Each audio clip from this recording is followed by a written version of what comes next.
C'est parti. Cette session est enregistrée, c'est ce que je viens de comprendre. Bonjour à toutes et à tous. Bienvenue dans ce webinaire d'éthique. Donc avec le masque, je pense que c'est un petit peu compliqué. Je vais me présenter, Benoît Weber, je suis le doyen de l'UFR Santé de Rouen.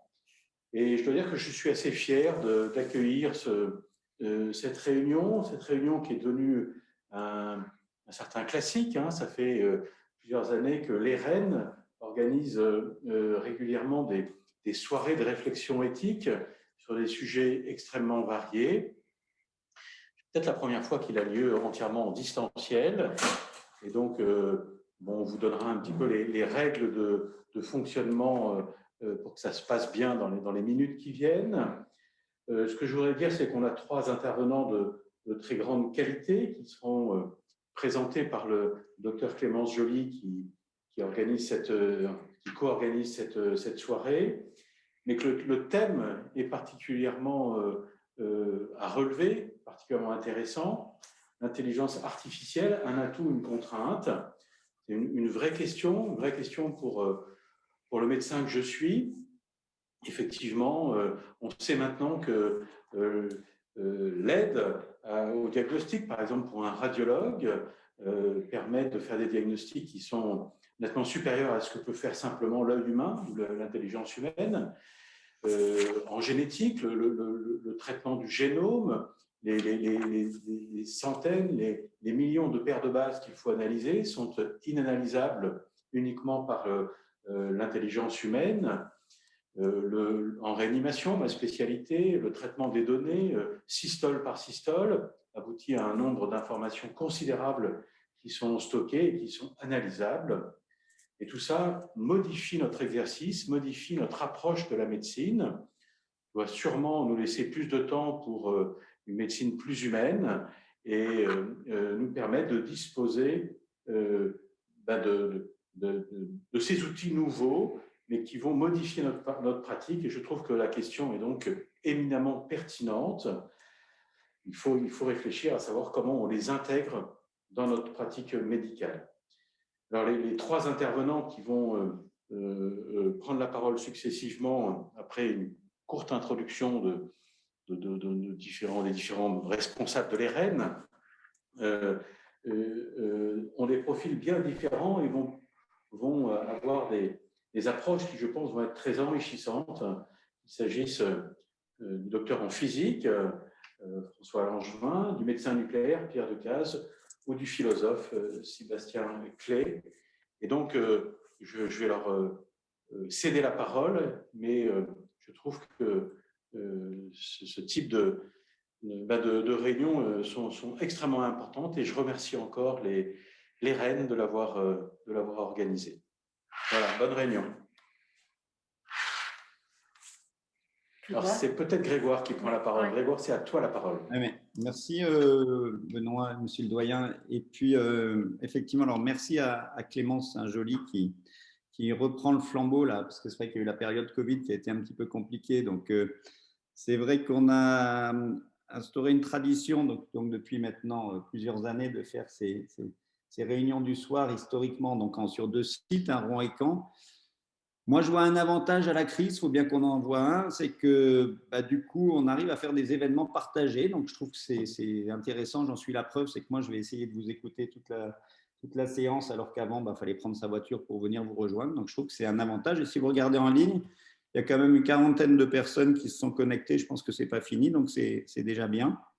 Donc, pour ceux qui nous découvrent, effectivement, je vous invite à aller sur le site de l'Espace Éthique, parce que vous aurez donc comme ça des cycles de conférences qui vous seront annoncés, donc tantôt organisés par l'équipe rouennaise, tantôt organisés par l'équipe cannaise, mais comme je viens de le dire, pour nous désormais c'est la seule et même équipe et on voit que ça marche bien, donc puisqu'il y a Léa qui vient d'intégrer et qui, à côté de Nadia Cherchem, anime l'équipe rouennaise avec brio, je trouve, depuis qu'elle est arrivée.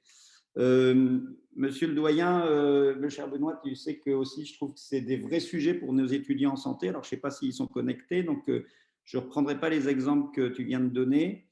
Je prendrai juste une petite casquette qui est la mienne de médecin légiste en charge de la responsabilité médicale et professionnelle. L'autre jour, on avait une journée de travail avec le Comité national d'éthique où on s'interrogeait sur la responsabilité respective de l'homme versus la responsabilité de la machine.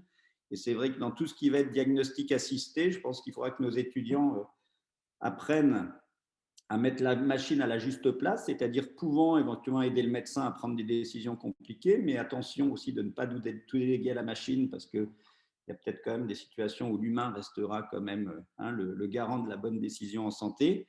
En tout cas, sachez que d'un point de vue juridique, il y a des questions qui se posent aujourd'hui très pragmatiques, savoir quels seront les niveaux de responsabilité entre le fabricant de la machine, l'humain qui l'utilisera, et sachant que les fabricants de machines commencent déjà à se dire, ah, mais nous, quand on fournit une machine, comme ça va être des machines auto-apprenantes, une fois que la machine sortira d'usine, elle ne nous appartiendra plus et la responsabilité de ce qu'elle adviendra ne nous appartiendra plus, y compris d'un point de vue juridique. Donc, vous voyez qu'on est sur des champs assez intéressants de l'interdisciplinarité.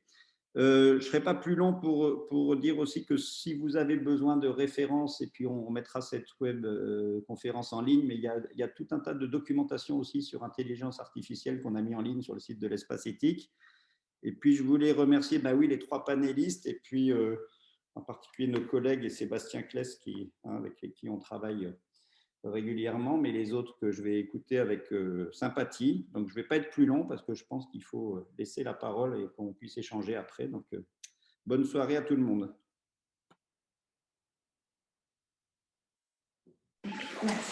Merci beaucoup, Grégoire. On va passer à un petit mot d'introduction du docteur Clémence Joly, mais avant, je vais rappeler la toute petite partie technique. Effectivement, on a choisi le webinaire qui permet d'avoir, comme vous voyez, tous les panélistes qui ont le droit, la possibilité d'allumer leur vidéo et leur micro. En ce qui concerne les questions, vu qu'on attend à peu près une 60aine de personnes, on a fait le choix de passer essentiellement par le chat. Donc, moi, je suis connectée pour redistribuer les questions. Alors, évidemment, vous pouvez poser des questions à tout moment. Je me chargerai de les noter. Le choix qu'on a fait, c'est de laisser les 3 intervenants avec éventuellement une question entre chaque intervention, mais après faire plutôt un débat à la suite des 3 interventions et à la suite surtout aussi d'une petite conclusion. Donc voilà, si vous pouvez essentiellement passer par le chat. Merci. Et du coup, j'ai la parole à Clémence Joly. Bonsoir à tous. Bien, alors cette soirée a été plusieurs fois repoussée en raison de l'épidémie. Elle se déroule finalement comme un fait exprès à 2 jours de la publication qui est donc prévue le 21 par la Commission européenne d'une proposition pour encadrer les applications de l'intelligence artificielle. Et l'objectif du texte est double: rassurer la population en réprimant des dérives dangereuses et créer des règles harmonisées favorisant l'essor de ces technologies. Avant de poursuivre, je voulais dire que je ne suis pas la seule à avoir monté cette soirée. Il y a aussi évidemment les reines avec Léa Castanon, mais aussi Arnaud Mimouni, donc dans le groupe Médecine de demain d'aujourd'hui, Esther Decazes, le docteur Esther Decazes, et puis Thierry Grenet à l'époque, dont je vois qu'il est présent. Et puisque cette soirée devait, je crois, avoir lieu en présentiel il y a 1 an déjà. La technique, depuis le début de l'humanité, fait l'homme et en même temps modifie en profondeur notre rapport au monde. Elle induit des modifications dans notre mode d'action sur le monde. Elle porte des invitations à se conduire. La technique, initialement prolongement de la force humaine, prolongement de la main, le silex, a changé ce dernier siècle de taille et de nature. Changement de taille parce qu'elle envahit tout. Elle permet de produire des objets de plus en plus complexes. Et changement de nature car elle transforme profondément le monde et surtout, nous ne pouvons plus la comprendre facilement. Et un certain nombre de techniques, un seul artisan ne la comprend pas. On parle d'interdisciplinarité, il faut plusieurs corps de métier pour la comprendre. Certains lui donnent le nom de technologie. Cette technologie étant aussi la théorie afférente aux techniques. Donc en fait, on parle maintenant plutôt pour ces techniques complexes de technologie. Or, soins et techniques sont mélangés. Les questions éthiques se situent à l'intérieur des techniques et de leurs effets à moyen et long terme. Et l'utilisation d'une technique ne peut avoir de sens que si elle est inscrite dans un système de valeurs, dans le système de valeurs du monde où elle est. C'est parce que nous avons un projet sur la technique que la technique a du sens. L'intelligence artificielle fait en tout cas partie des objets technologiques de grande sophistication technique intervenant de plus en plus dans notre quotidien. Elle est partout, dans nos smartphones, dans nos objets connectés, dans les tablettes à l'école, dans les armes. En médecine, comme Grégoire, le professeur Moutel et le professeur Weber l'ont rappelé, elle est utilisée dans toutes sortes de domaines pour la détection d'images, l'évaluation de dossiers d'expertise, l'optimisation des parcours, le suivi des patients pour des chimiothérapies, l'éducation thérapeutique pour les DMLA, etc. Les technologies numériques, les technologies numériques envahissent de plus en plus les pratiques soignantes et les organisations.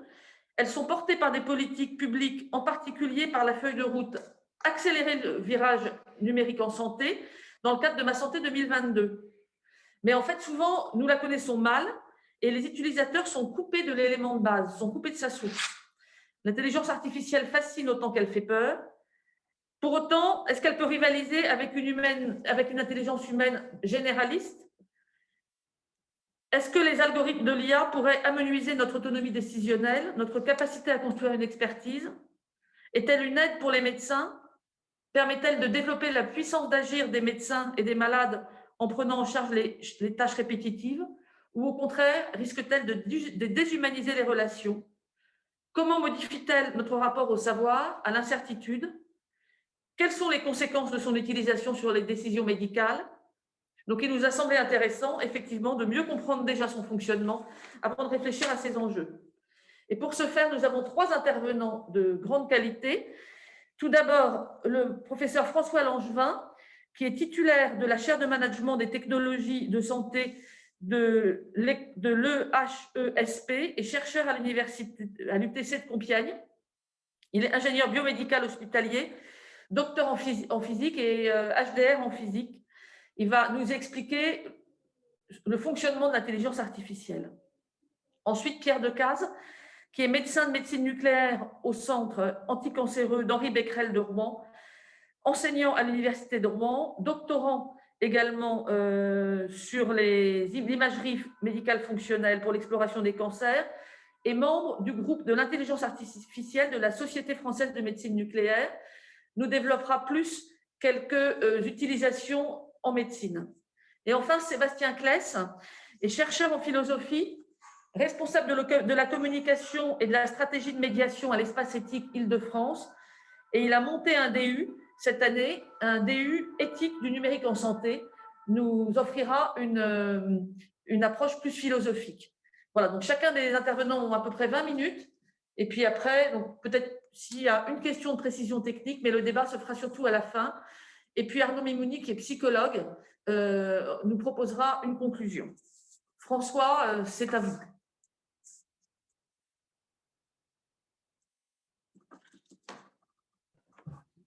Bien, bonsoir à tous et à chacun.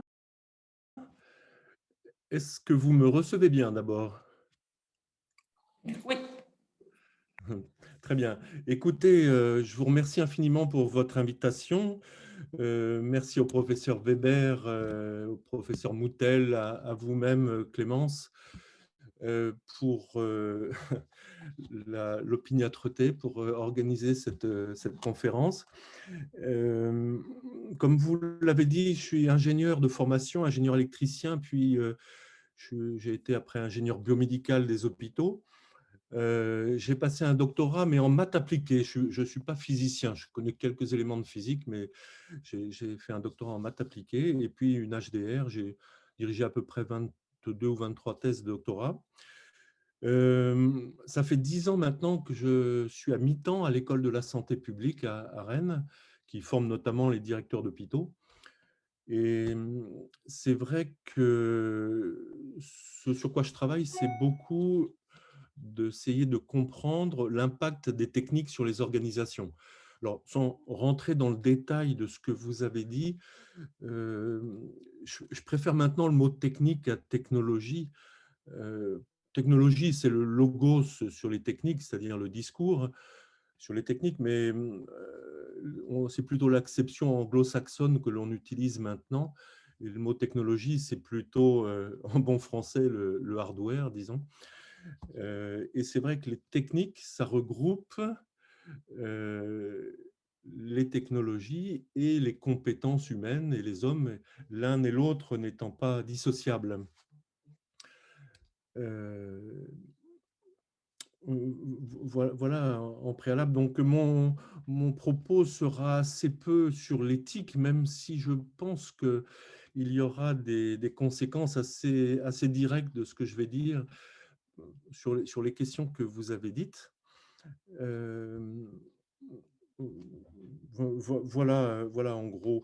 Mais c'est vrai qu'on a fait un consortium entre le HESP et 6 écoles d'ingénieurs aujourd'hui, et c'est le numérique et l'IA, vous me direz, c'est presque une évidence, et a été retenu comme un des sujets stratégiques et essentiels pour la transformation des hôpitaux, au même titre que la production et les parcours de soins.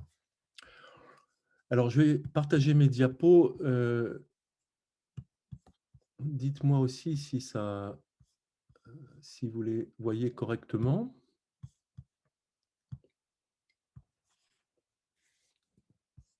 Vous les voyez?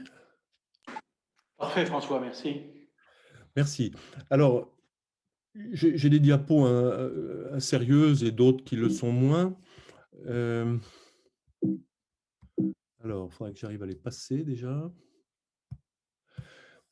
Alors, je vais peut-être me mettre en plein écran. Voilà. J'espère que vous êtes tous bien installés. Comme il fait un froid presque caniculaire, je me suis permis cette diapo pour que vous soyez dans les meilleures conditions. Alors, l'IA, l'intelligence artificielle, ça sera mon propos essentiel, c'est de découvrir de la connaissance. Il y a un terme qui est beaucoup utilisé dans le monde anglo-saxon, c'est « knowledge discovery from data ». Et vous verrez que ça recoupe beaucoup de choses finalement. Alors, je vais faire une petite trajectoire historique, mais vraiment rapide, avec cette idée que l'intelligence artificielle, finalement, d'un point de vue historique, c'est l'histoire de la représentation de la connaissance et des raisonnements. On peut remonter à Aristote qui voulait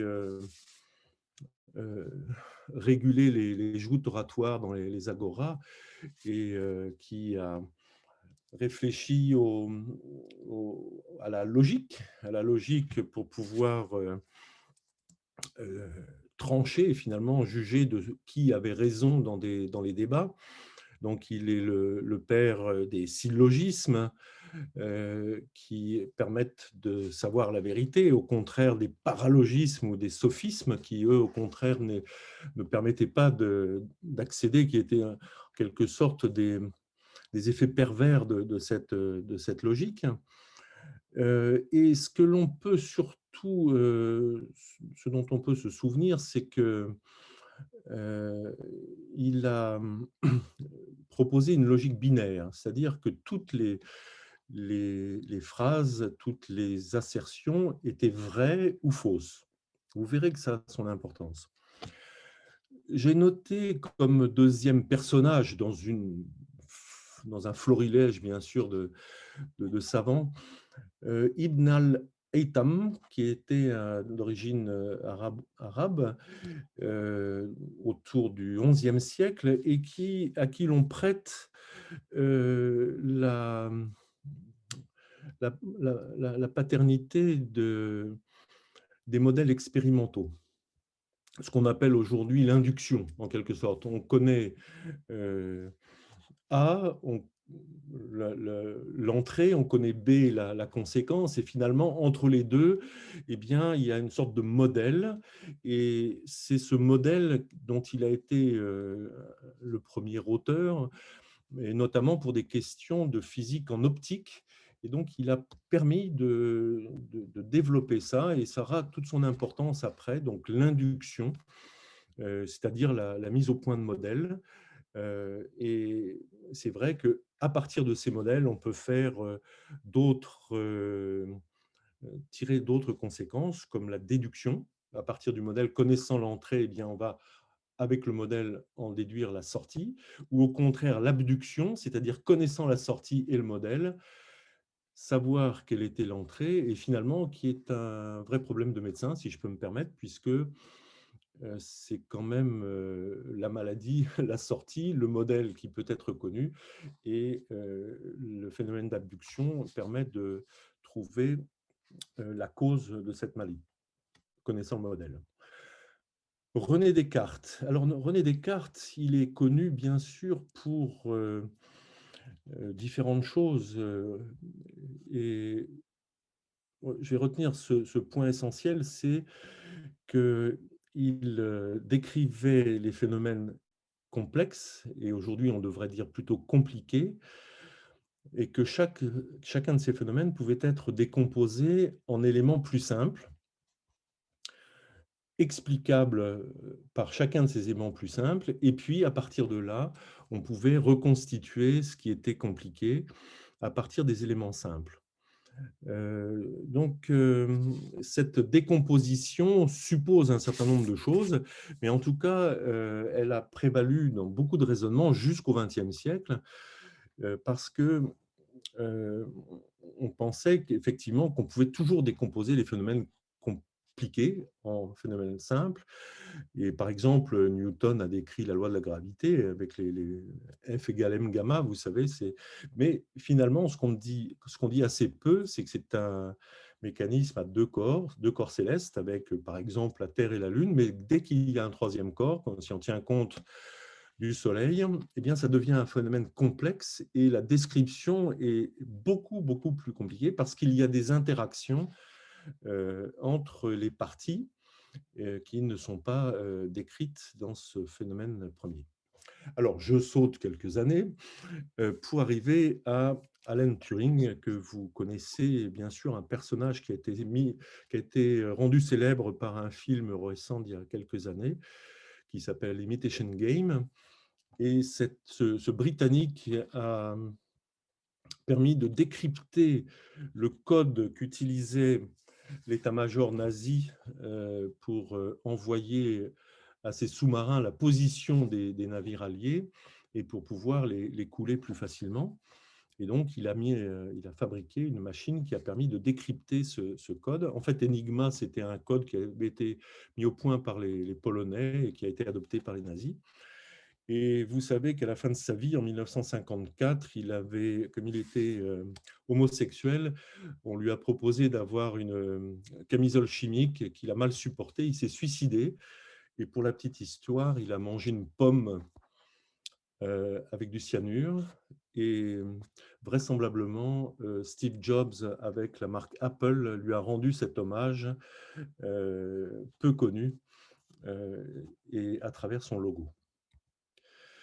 1956, alors je me suis permis cette photo, vous voyez Pelé, Zidane et Maradona autour d'une table de baby-foot. 1956, au cours d'une école d'été qu'il y a eu dans le New Hampshire, aux États-Unis, et bien cette école d'été a recruté tous les cerveaux de l'époque, un peu comme si on réunissait les meilleurs footballeurs dans une même équipe. Et c'était donc 2 ans après la mort de Alan Turing. Et en fait, tous ces scientifiques ont commencé à réfléchir pour savoir s'il était possible d'imiter la pensée humaine. Et à ce moment-là, McCarthy, qui était un jeune doctorant, a proposé le terme d'intelligence artificielle. Et puis à partir de là, eh bien, il y a eu des modèles qui se sont appelés des modèles neuromimétiques qui ont été mis en œuvre et qui ont été adoptés. C'est ce qu'on appellera un peu plus tard les réseaux de neurones. J'y reviendrai brièvement. Quelques noms encore qui sont importants. Alors, bien sûr, c'est une sélection, hein, c'est un digest. Herbert Simon. Herbert Simon, c'est le prix Nobel d'économie de 1978. C'est un économiste, c'est un mathématicien également au départ.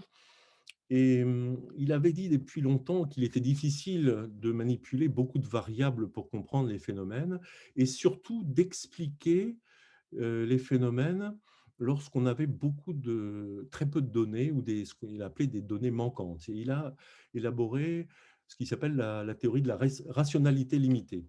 Et là encore, il a fait rentrer dans le XXe siècle l'idée de la complexité qui a de très nombreux représentants. Peut-être est-ce que Sébastien Claës en parlera, mais Edgar Morin, par exemple, qui est toujours vivant, a prêté son nom à cela.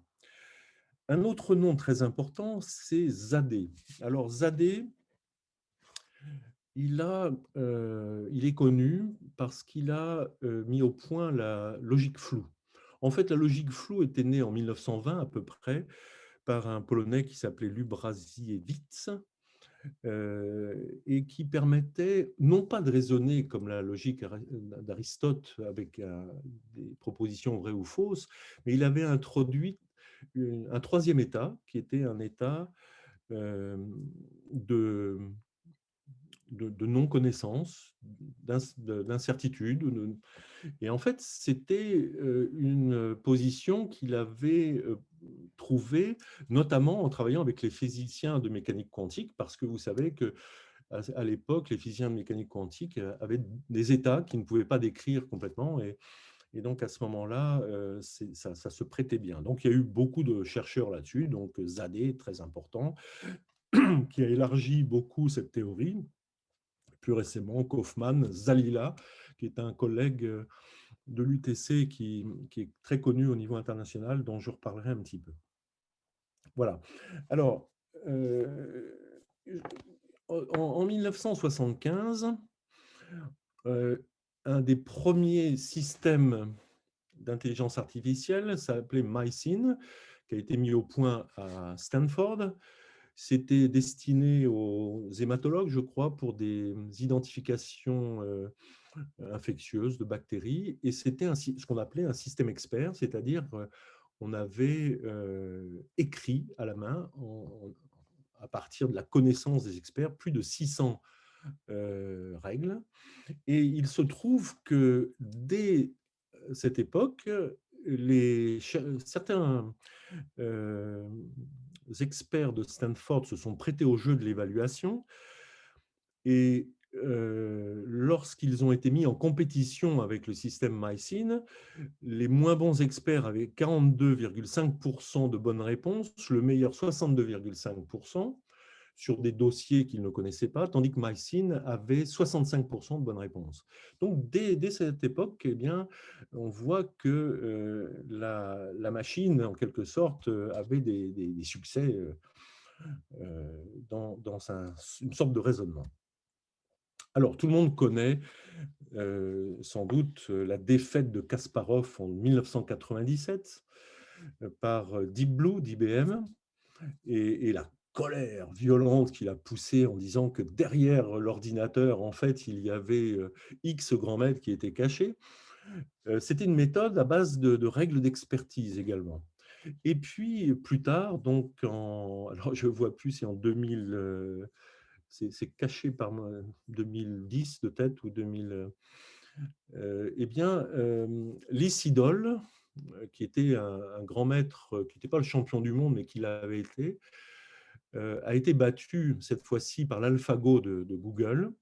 Et là, c'était une méthode à base de réseaux de neurones. Et il a été extrêmement étonné d'être battu. Et puis, il a eu plus d'humilité. Il s'est prêté après au développement qui ont suivi avec les chercheurs de Google. Alors, à ce stade, pour un peu de clarté, je voudrais vous proposer 3 familles d'algorithmes. Les plus connus, c'est ce qu'on appelle les modèles connexionnistes. On appelle ça aussi, bon, ça vient des théories des réseaux de neurones, pardon. Ce sont des techniques de graphes, des théories des graphes orientés. Et puis leur petit nom maintenant, très marketing, c'est ce qui s'appelle le deep learning. Mais vous verrez, c'est un terme récent qui date des années 2015 à peu près, le deep learning. Un certain nombre de qualités d'apprentissage, mais un très grand défaut, c'est que ce sont des boîtes noires. Des boîtes noires, ça veut dire en gros qu'il y a un apprentissage avec un modèle qui est fabriqué, mais que ce modèle, il est inconnu de l'utilisateur et des experts. On ne sait pas quelles sont les méthodes de prise de décision. Je pense que ça peut éclairer le débat éthique sans doute. Ensuite, il y a les méthodes cognitivistes, donc qui représentent la connaissance. On a parlé de Mycin, tel était le cas. On appelle aussi ça des méthodes symboliques, comme le langage, système expert, et ils expliquent la prise de décision. Alors, vous savez que la maman de Socrate était une sage-femme, et donc on appelle ça de manière réelle, mais presque et imagée, de la maïeutique, c'est-à-dire que ces techniques-là consistent à faire accoucher les connaissances des experts. Mais évidemment, la maïeutique, c'est compliqué, ça prend beaucoup de temps, et pour mettre à jour, pour compléter, ce n'est pas très facile. Donc, aujourd'hui, il existe d'autres familles de méthodes, notamment des méthodes hybrides de logique floue augmentée. J'en dirai quelques mots. Alors, un réseau de neurones, on pourrait le symboliser de cette manière. Il y a des entrées, input layer, des sorties, output layer, une ou plusieurs, et puis entre deux, des couches cachées. Et eh bien, on va demander dans une phase d'apprentissage à un système informatique de faire en sorte que, avec toujours les mêmes entrées, on obtienne toujours la même sortie, la même réponse dans la couche de sortie. Alors, c'est quelque chose qui marche dans certaines conditions. Il peut y avoir, ça peut être mis en défaut également. Il y a eu une intense littérature depuis les années 2015. Voici quelques bouquins qui sont sortis. Les deux bouquins de droite, c'est des bouquins très, très scientifiques. Machine Learning for Predictive Data Analysis et Deep Learning de Ian Goodfellow, qui était vraiment une référence, 2015-2016. Donc, c'est une production, ça avait démarré, mettons, 5 ou 10 ans avant. Et puis, Yann Lequin, dont on parle beaucoup en France parce qu'il a reçu... il a été pris comme lauréat de la chaire informatique et sciences du numérique au Collège de France en 2016. Et puis, c'est lui qui a créé le laboratoire d'IA chez Facebook.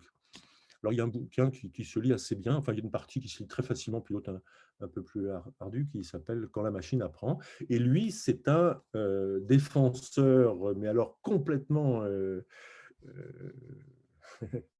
j'allais dire mordicus, des techniques de réseaux de neurones. Il a contribué beaucoup, notamment parce qu'il s'appelle les réseaux de neurones convolutifs, et donc son nom est attaché à ça. Alors, ce qu'on trouve sur Internet, c'est évidemment énormément de choses différentes. À ce stade, je voudrais préciser deux paramètres qui caractérisent les algorithmes d'intelligence artificielle et qui sont très distincts et qu'il est important de connaître. C'est d'une part la précision, d'autre part la robustesse. En gros, la précision, c'est la performance sur des données connues, c'est-à-dire on a un ensemble d'apprentissage, on fait tourner les algorithmes pendant des temps assez longs, et puis on s'assure que, eh bien, avec des données connues, on obtient les données qui étaient prévues. Et puis la robustesse, eh bien, c'est le contraire. C'est l'idée que on va tester les modèles obtenus sur des données qui ne sont pas connues. Alors, on peut le faire de manière réelle, mais on peut le faire aussi quand on a des grands ensembles d'apprentissage, en scindant l'ensemble d'apprentissage et en prenant une partie pour le training et puis une partie pour les tests, et puis en mélangeant les méthodes de manière multiple. Alors, ça nous conduit en gros à ce tableau en dessous, en vert, avec, vous voyez, deux colonnes non robustes, robustes. Alors bien sûr, la robustesse est très très importante, mais c'est peu connu finalement. Et puis en horizontal, non explicable, une boîte noire, ou explicable, on va appeler ça une boîte blanche. Alors si bien sûr c'est non robuste et non explicable, bah, ce n'est pas très bon. Si c'est robuste et que c'est une boîte noire. Là c'est tous les modèles neuromimétiques. C'est ce que j'ai appelé ici intelligence artificielle connexionniste pour le C. Eh bien, on a beaucoup de résultats. Il faut savoir qu'aujourd'hui, c'est 85% des algorithmes qu'on trouve sur le marché chez les constructeurs qui sont très, très nombreux, bien sûr, dans le domaine. Alors, après, non robuste, explicable, donc c'est l'intelligence artificielle symbolique ou également l'intelligence artificielle symbolique floue. Il y a d'autres méthodes dont je ne vais pas parler ce soir. Et puis, en bas à droite, quelque chose d'un peu idéal, d'assez peu fréquent finalement, mais des modèles hybrides qui sont capables d'apprendre et de produire ensuite des règles qui permettent d'expliquer, c'est-à-dire qui mélangent en gros le connexionnisme et le symbolique. Alors, ce qui s'est passé au cours de ces dernières années, Clémence, vous me direz si je dépasse mon temps, je suis toujours un peu long, c'est que… Justement, François, peut-être encore 3-4 minutes, 3 minutes, 3-4 minutes. Je vous voilà. Alors, le hardware a effectivement permis d'énormes progrès et il y a des sociétés comme NVIDIA qui ont produit une capacité énorme de calcul, pas forcément en local, quelquefois à longue distance. Alors, je vais pas revenir sur Nordlinger, Sidney Gilani, le contexte politique, les Health Data Hub. Une offre qui est pléthorique. On a beaucoup parlé de Watson, vous savez, mais Watson, c'est plutôt un échec dans le domaine du diagnostic. Si on fait des expériences en oncologie, en diabète, en Parkinson, et ça ne marche pas bien. Et IBM a complètement bloqué toute la communication là-dessus. Les GAFA sont tous présents, les startups sont très nombreux. Intellitex, c'est cette spin-off dont je vous ai un peu parlé, qui fait de l'IA symbolique floue. Là, on trouve tout le tissu de ce qui existe en France, de toutes les startups qui sont financées par BPI France. Et bon, vous trouverez de la prévention, du diagnostic, du traitement patient, du parcours, mais on trouve aussi, par exemple, des systèmes d'aide administrative pour remplir, par exemple, les données malades ou la facturation. J'emprunte cette diapo au site de la Radiological Society of North America, le congrès mondial de radiologie, où on ne parle que d'intelligence artificielle, sous-entendu essentiellement 90%, 95% connexionniste. Pour ce qui est de la demande, tous les hôpitaux, tous les grands hôpitaux, je vais en citer quelques-uns, j'ai évité de faire celui de Rouen ou celui de Caen, la PHP, le centre hospitalier de Valenciennes, avec qui on travaille et qui ont de très très nombreuses expériences, le groupe privé Elsan, pour lequel j'ai pris ces exemples en dessous, pour les urgences, pour les blocs d'endoscopie, pour la détection précoce des tumeurs, pour la chimio, etc. Et puis, on travaille beaucoup avec le groupe Saint-Joseph Marie-Lannelongue à Paris, qui, eux, ont un groupe d'une dizaine de personnes expertes dans la partie IA et qui évaluent et travaillent avec des startups pour leur mettre aussi le pied à l'étrier parce qu'il y a bien sûr un co-développement en cours. 2 mots sur ce qu'on appelle les jumeaux numériques aujourd'hui. En haut à gauche, c'est le BIM, Building Information Modeling. Tout ce que l'on fait aujourd'hui peut avoir une représentation numérique. À gauche, c'est des bâtiments. À droite, c'est la ville entière. Dassault Systèmes, maintenant, représente complètement des systèmes physiologiques dans leur ensemble, comme le système cardiovasculaire, en bas à gauche. Et puis, rapidement, on passe aussi, en bas à droite, à des clones numériques complètement de l'homme. Et beaucoup de gens réfléchissent et travaillent là-dessus. Voici des robots dont on a parlé dans la presse récemment, Sophia, qui est la nommée citoyenne d'Arabie Saoudite, et en bas Ex Machina, dont le père, dans un film du même nom, tombe amoureux, etc. Voilà, j'en ai fini. Vous voyez des questions, certains veulent regarder la face cachée pour savoir le fond des choses. Je vous remercie de votre attention. Merci beaucoup François pour cet exposé très complet et qui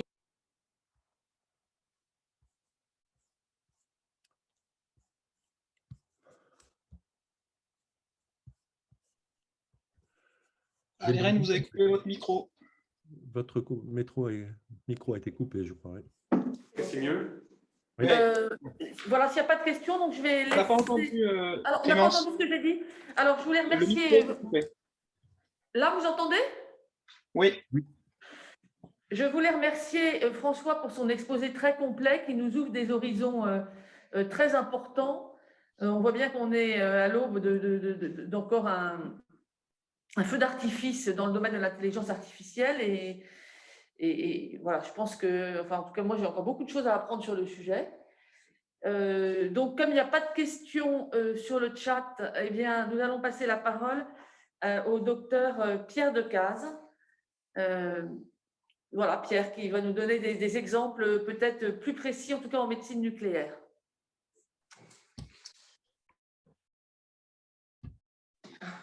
Merci pour l'invitation. Donc effectivement, moi, je vais vous donner le point de vue du médecin concernant la question intelligence artificielle, est-ce un atout ou une contrainte?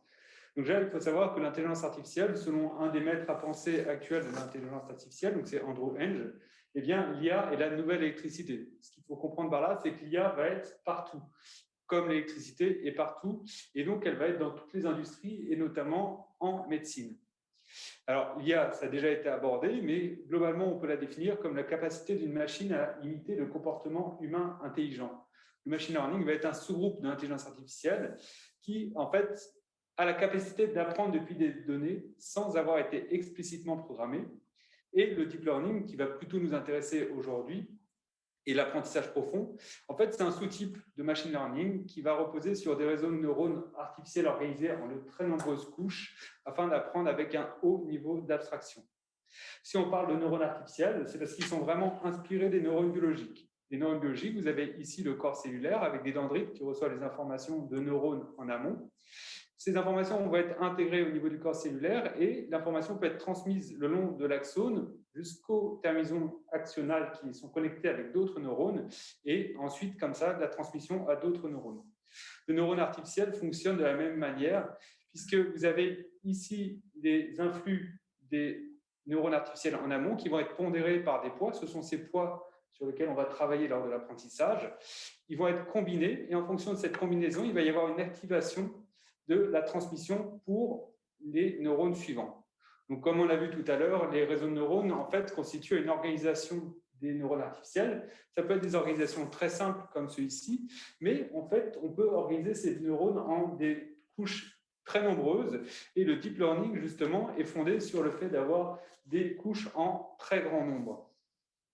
Et si, par exemple, vous avez ici des images d'animaux à classer, eh bien, vous allez avoir besoin d'une phase d'apprentissage pour votre réseau de neurones. Vous allez donc présenter un chat au réseau qui va, au début, se tromper. Il va proposer en fait un chemin qui va être erroné et il va, par exemple, proposer raton laveur comme solution. Cette erreur va pouvoir être rétro-propageuse pour modifier les poids et améliorer la décision du réseau de neurones. Ça, on va le faire au niveau de la boucle 1, mais comme on est dans un processus itératif qui va se répéter parfois un très grand nombre de fois, eh bien, à la boucle N, quand on représente la même image au réseau de neurones, eh bien, il va activer d'autres neurones et cette fois-ci, il va reconnaître que c'est un chat. Une fois qu'on a notre modèle, ce qui avait été évoqué effectivement tout à l'heure, eh bien, on va pouvoir l'appliquer. Et si on présente un chat, cette fois-ci différent, qui n'appartient pas à la base de données d'apprentissage, eh bien, le réseau de neurones va pouvoir nous dire là qu'il s'agit d'un chat. Alors, ce type de technologie est en train d'exploser en médecine. Vous avez ici plus de 90 entreprises qui ont levé plus de 10 millions de dollars sur le marché. Ça peut aller dans l'imagerie diagnostique, mais ça peut aller dans les essais cliniques, ça peut aller dans la découverte de nouveaux médicaments. Et on pourrait se dire, bon, ce sont des startups, on a encore le temps, ce n'est pas encore tout de suite, mais quand on regarde les applications déjà approuvées par la FDA, qui est l'organisme d'approbation des solutions médicales aux États-Unis, eh bien, il y a déjà un très grand nombre de solutions. Et encore, cette diapositive a été mise à jour en janvier 2020. Et si on regarde en détail, eh bien, on voit que les deux secteurs où il y a le plus d'innovation sont l'imagerie et la cancérologie. Alors, c'est pour ça que je vous en parle aujourd'hui, puisque finalement, je suis médecin nucléaire, donc c'est une spécialité d'imagerie dans un centre de lutte contre le cancer. Et en fait, c'est des choses qu'on constate en recherche, mais de plus en plus en clinique. Alors, si on regarde les articles scientifiques publiés concernant l'intelligence artificielle et l'imagerie, on constate une véritable explosion depuis quelques années. Vous avez eu un rappel historique, donc je ne vais pas bien sûr le reprendre. Quelques points quand même clés quand ça concerne l'imagerie. Bon, il y a eu la démission en 1943 par McCulloch et Pitts du neurone artificiel. Ensuite, la conférence de Dartmouth, dont on a parlé tout à l'heure. Et en 1980, Hubel et Wiesel qui ont reçu le prix Nobel de médecine pour leurs travaux sur la vision animale. Ces travaux ont été essentiels pour la découverte en tout cas, c'est les réseaux de neurones convolutionnels qui ont été découverts par Yann Lequin en 1989, s'inspirent finalement de ce type de vision animale, avec finalement la possibilité d'analyser directement les images. Et au début, ça avait été utilisé pour reconnaître des codes postaux, aussi pour reconnaître des chèques, mais en fait, une analyse automatique des images. En 2009, il y a une révolution technique avec l'utilisation des cartes graphiques, les GPU, donc c'est les cartes NVIDIA dont on a parlé tout à l'heure, qui en fait permettent d'accélérer de façon majeure l'apprentissage, et donc on peut commencer à utiliser des réseaux de neurones beaucoup plus complexes. En 2012, véritable naissance en tout cas de l'intelligence artificielle moderne en imagerie, c'est la victoire par Hinton et ses collègues de la compétition ImageNet. Donc c'est une compétition qui est posée finalement les meilleurs laboratoires d'analyse d'images pour reconnaître finalement le nom des différentes images proposées. Et en fait, ils gagnent cette compétition haut la main en utilisant une association de réseaux de neurones convolutifs, CNN, et de cartes graphiques GPU.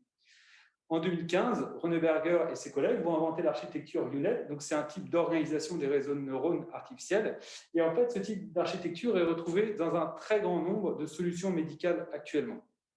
Et en 2017, le docteur Paul Chang, donc, qui est un radiologue, a pu dire au RSNA, donc le congrès d'imagerie mondiale qui a lieu à Chicago, enfin, jusqu'à présent, qui disait que le deep learning n'allait pas nous remplacer, il parlait des radiologues, mais allait nous redéfinir. Et quand j'avais été au congrès américain, donc en 2019, c'était le dernier qui se tenait en présentiel, eh bien vous aviez un étage complet qui était dédié qu'à l'intelligence artificielle en radiologie. Et parmi les exposants, il y avait des acteurs majeurs comme Amazon, Google ou Microsoft. Alors, si on revient un petit peu en arrière, en 1990 déjà, on avait des solutions proposées pour analyser quasiment automatiquement les radiographies thoraciques. Je vais utiliser les radiographies thoraciques comme exemple pour cet exposé. Sauf qu'à ce moment-là, on était juste après la découverte des réseaux de neurones convolutifs, ça ne s'était pas encore étendu, et donc il fallait rentrer quelques paramètres comme l'âge, le sexe, l'homogénéité de la radiographie, etc. Et le réseau de neurones, qui était finalement très simple, permettait de définir une série de diagnostics comme une silicose ou une sarcoïdose. Et dès le début, eh bien, ils ont comparé l'efficacité de ce réseau de neurones avec celle de médecins. Ici, vous avez ce qu'on appelle une courbe ROC. En fait, comment est-ce qu'on l'interprète? Globalement, plus la courbe est proche du 1, ici, plus le modèle ou plus la personne est efficace. Et ce qu'on voit, c'est qu'ici, les radiologues spécialisés en imagerie thoracique avaient des résultats quasiment similaires au réseau de neurones. Et ces résultats étaient supérieurs à ceux d'internes seniors, donc des internes qui sont quand même déjà bien formés. La révolution en imagerie, ça a été l'apparition des réseaux de neurones convolutifs, CNN. Comment est-ce que cela fonctionne? Eh bien, imaginons que nous ayons cette image d'entrée. Eh bien, la première étape, ça va être l'extraction de caractéristiques simples de cette image. On va par exemple extraire des verticales ou des horizontales en utilisant ce qu'on appelle des noyaux de convolution. Et en fait, ce sont ces images simples, donc ici verticales ou horizontales, qui vont être fournies au reste du réseau de neurones pour l'analyse, pour la classification. Et donc, c'est ce type de méthode qui avait été utilisée par Yann Lequin en 1989 avec l'algorithme qu'il avait appelé LeNet en référence à son nom de famille. Et si, par exemple, vous aviez un visage à analyser avec un CNN, eh bien, la première étape, ça serait l'extraction de caractéristiques de bas niveau, c'est-à-dire tout ce qui est contour. Ces caractéristiques de bas niveau seront ensuite associées en caractéristiques de niveau moyen. On commence à avoir des formes. Puis, en caractéristiques de haut niveau, on commence là à avoir des objets. Et donc, là, votre algorithme va vous dire que c'est un visage. Et si en plus, cet algorithme est entraîné pour reconnaître chaque individu, il pourra même nous dire qu'il s'agit de l'ENA. Si vous voulez avoir un exemple concret dans la main de la puissance des réseaux de neurones convolutifs, je vous conseille d'installer l'application PlanteNet sur votre smartphone. C'est une application où vous prenez en photographie une plante et vous obtenez le nom quasiment immédiatement grâce à ce type de technologie. Alors, cette technologie a été appliquée dès 2017 aux radiographies thoraciques. C'est la publication ChecksNet, et on voit ici que le dernier auteur de cette publication était Andrew Henge, donc c'est celui dont je vous ai parlé tout à l'heure, c'est-à-dire qu'il a coordonné cette publication. Et donc, avec ChecksNet, eh bien, on rentre en entrée une image de radiographie thoracique qui va être analysée automatiquement par l'algorithme, donc c'est 121 couches, un réseau de neurones convolutifs avec 121 couches, donc on est dans le deep learning. Et en sortie, eh bien, on va avoir une probabilité de diagnostic, ici 85% pour une pneumonie, avec en plus l'illustration de la zone où a été prise la décision, ici en rouge. C'est un système de GradCam. Alors, cette publication était un article de rupture sur plusieurs points. Déjà, c'était une publication qui était portée par des chercheurs et des ingénieurs, avec des médecins qui avaient finalement un rôle assez mineur. Ensuite, c'est une publication en autopublication sur Archive, c'est-à-dire qu'elle n'a pas été publiée dans un journal et elle n'a pas été revue par des pairs. Et malgré cela, c'est une publication qui a été citée plus de 1000 fois. Alors, comment est-ce qu'ils ont fait? En fait, ils ont analysé une base de données publique américaine de plus de 100 000 radiographies thoraciques et classées en 14 pathologies. Ils ont donc utilisé une architecture avec 121 couches neuronales, donc deep learning, et ils ont obtenu des résultats meilleurs que ceux de radiologues pour le diagnostic de pneumonie. Si on regarde ainsi les résultats moyens du FA score, qui va être un score, on va dire, de performance diagnostique, eh bien, ChecksNet est légèrement supérieur à la moyenne des radiologues. Et Andrew Henge avait été un peu provocateur déjà à l'époque. Il avait pu dire, est-ce que les radiologues doivent s'inquiéter pour leur job? Grande nouvelle, nous pouvons maintenant diagnostiquer les pneumonies depuis des radiographies thoraciques mieux que les radiologues. Alors, la pneumonie étant aussi un diagnostic clinique, ça pose question, mais voilà, il y avait en tout cas cette affirmation. Alors, ils ont continué, c'est l'équipe de Stanford, ils ont continué en mettant à disposition cette base de données qui avait été publique, mais ils avaient quand même travaillé aussi dessus. Et il y a eu des compétitions sur cette base de données, c'est-à-dire que les laboratoires du monde entier peuvent s'entraîner et voir s'ils arrivent à faire mieux que ChecksNet. Et là aussi, on voit que pour celui qui est vainqueur, donc en 31 août 2020, on a eu une AUC, donc c'est l'air ROC qui doit être le plus proche possible de 1, qui est très élevé. Et là aussi, en fait, ils vont se comparer aux radiologues. Et on a ici, ils nous disent, bah, ce modèle est au-dessus de, en moyenne, 2,8 radiologues. Et en fait, très tôt, dans l'analyse de l'intelligence artificielle et des radiologues, il y a eu une comparaison entre les deux. Au début, les hommes étaient au-dessus de l'intelligence artificielle. Actuellement, nous sommes finalement dans des zones assez équivalentes, mais on peut s'attendre à ce que l'intelligence artificielle surpasse l'homme dans un grand nombre de domaines. Alors, est-ce qu'on va vers une autonomie de l'intelligence artificielle? Il va y avoir finalement différents niveaux d'autonomie. Actuellement, nous sommes dans une phase où on a des algorithmes qui nous assistent. En fait, ils vont nous aider à poser un diagnostic, mais globalement, la responsabilité va rester du champ du médecin. La prochaine étape, ça va être une automatisation conditionnelle, c'est-à-dire que les images médicales vont être analysées en premier lieu par le logiciel d'intelligence artificielle, et s'il le juge utile, il pourra demander l'avis d'un radiologue. Et dans ce cas-là, eh bien, la responsabilité sera dépendante de la situation. Si jamais l'algorithme n'a pas fait appel au radiologue alors qu'il devait, eh ce serait lui le responsable, mais inversement, si le radiologue n'a pas forcément tenu en compte, on en reparlera après, mais la responsabilité sera différente. Et ici, pour les niveaux un peu plus lointains d'automatisation plus grande, on n'y est pas encore, mais globalement, la responsabilité, logiquement, devrait revenir à l'équipe de développement, surtout s'il n'y a pas eu de validation par un médecin derrière. Donc, la prochaine étape, ce sont finalement les systèmes Centaure. Ça va être des systèmes où on va avoir, et on y est déjà en fait, moitié homme, moitié humain. La vraie question est de savoir qui sera le cerveau de ces systèmes. Voilà. Moitié humain, moitié IA, pardon. Alors, à qui la responsabilité? ce sont des questions qui ne sont pas encore complètement tranchées et surtout, cela risque de changer en fonction du temps. Le Conseil d'État a dit que la responsabilité médicale est susceptible de s'adapter aux évolutions issues du développement des systèmes d'intelligence artificielle. Donc ça, c'était un rapport de 2018. Et pour vous montrer la complexité, qu'on ne va pas trancher ce soir, mais vous avez le cas de la voiture autonome. Le premier accident mortel a eu lieu aux États-Unis en mars 2018. Donc, c'était une situation de test d'une voiture autonome par Uber. En fait, c'était une victime qui traversait de nuit hors d'un passage piéton en poussant son vélo. La voiture a bien détecté un objet, elle a considéré que c'était un vélo, et elle l'a détecté suffisamment à l'avance, c'était quand même 6 secondes avant l'impact, mais elle a décidé de l'ignorer car ce n'était pas une situation qui faisait partie de sa base d'apprentissage. Et le conducteur de sécurité, qui donc était au volant de la voiture, était à ce moment-là distrait parce que la personne regardait une vidéo sur son téléphone, sûrement puisqu'elle avait confiance dans la machine qu'elle conduisait. Et au final, qui sont les responsables? Donc, les procès ne sont pas encore complètement finis aux États-Unis, mais la question est complexe. En médecine, à qui reviendra la responsabilité du diagnostic médical? Parce qu'effectivement, actuellement, les applications d'IA sont principalement des logiciels d'aide à la décision et au diagnostic. Sachant que, selon l'avis du Conseil national de l'Ordre des médecins, eh bien, les recommandations issues de ces logiciels ne comportent aucune autre justification que statistique. Et donc, le médecin doit, lui, élaborer son diagnostic avec le plus grand soin, en y consacrant le temps nécessaire, en s'aidant dans toute la mesure du possible des méthodes scientifiques les mieux adaptées. Et donc, effectivement, actuellement, l'intelligence artificielle est un outil peut-être le mieux adapté pour certaines situations. Et donc, on va être amené à les utiliser. Toujours est-il qu'il nous fera quand même le temps nécessaire pour poser le bon diagnostic.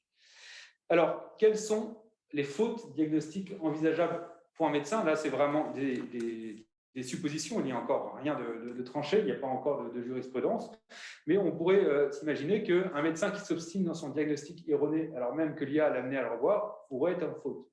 Une autre situation, si par exemple un logiciel d'IA est considéré comme un examen complémentaire et qu'un médecin ne fait pas appel à cet examen complémentaire, alors que cela aurait pu éviter un mauvais diagnostic à la victime, eh bien, ça pourrait être considéré comme une erreur. Autre situation, quand on a un logiciel d'IA extrêmement performant qui peut être considéré comme un spécialiste, le fait de ne pas se référer à un spécialiste alors même qu'il y a un doute diagnostique pourrait être problématique. Mais on arrive ainsi à ce qu'on pourrait appeler le dilemme de l'oracle. C'est-à-dire qu'en cas de désaccord entre le médecin et l'IA, comment est-ce que le médecin pourrait être d'avis contraire à une entité qui est considérée comme supérieure à lui? Alors, le Conseil d'État, là aussi, dans ses propositions, a été très clair. Il a dit, afin de préserver le pouvoir décisionnel du médecin et de responsabiliser ce dernier, une telle faute ne saurait être établie au seul motif que le praticien n'a pas suivi les prévisions du système d'intelligence artificielle, même dans l'hypothèse où ces dernières se révéleraient exactes. Donc, déjà, on voit qu'il n'y a pas forcément de primauté pour l'intelligence artificielle. À partir du moment où le médecin peut justifier son choix, le fait de ne pas avoir suivi l'intelligence artificielle, eh bien, quand bien même, au final, c'est l'intelligence artificielle qui avait raison, eh bien, il y aura quand même une certaine possibilité d'outrepasser l'avis de l'intelligence artificielle. Oui, mais quid aussi des erreurs de l'IA? Parce qu'en fait, les erreurs de l'IA, de l'intelligence artificielle, quand bien même l'intelligence artificielle est très performante, les erreurs sont inévitables. Alors, pour plusieurs raisons. Déjà, une erreur probabiliste. On a vu, les courbes ROC doivent être au plus près de 1, mais parfois, elles sont toujours un petit peu en dessous. Et donc, de fait, il y aura des erreurs probabilistes. Ensuite, il peut y avoir un algorithme qui est insuffisamment optimisé ou ayant une architecture limitée. Là aussi, ça progresse et donc on peut avoir des réseaux de neurones qui sont dépassés. La base de données aussi peut être erronée ou insuffisante. On peut se retrouver dans des situations différentes de celles de la base de données d'apprentissage. Dans ce cas-là, un apport statistique ne sera pas valide. Il peut y avoir aussi une modification ou des dérives finalement des systèmes d'imagerie avec une amélioration par exemple des images qui peuvent changer les capacités diagnostiques des algorithmes. Il peut y avoir des patients atypiques aussi, ça arrive, qui peuvent gêner les capacités diagnostiques. Il peut y avoir des nouvelles maladies, il peut y avoir en gros des bugs aussi. Et donc, les médecins seront dans ces cas-là le dernier rempart pour rattraper l'erreur. Mais pour qu'ils soient encore des derniers remparts, ça va nécessiter de conserver des médecins très bien formés et qu'ils aient également les moyens de vérifier le processus décisionnel de l'intelligence artificielle.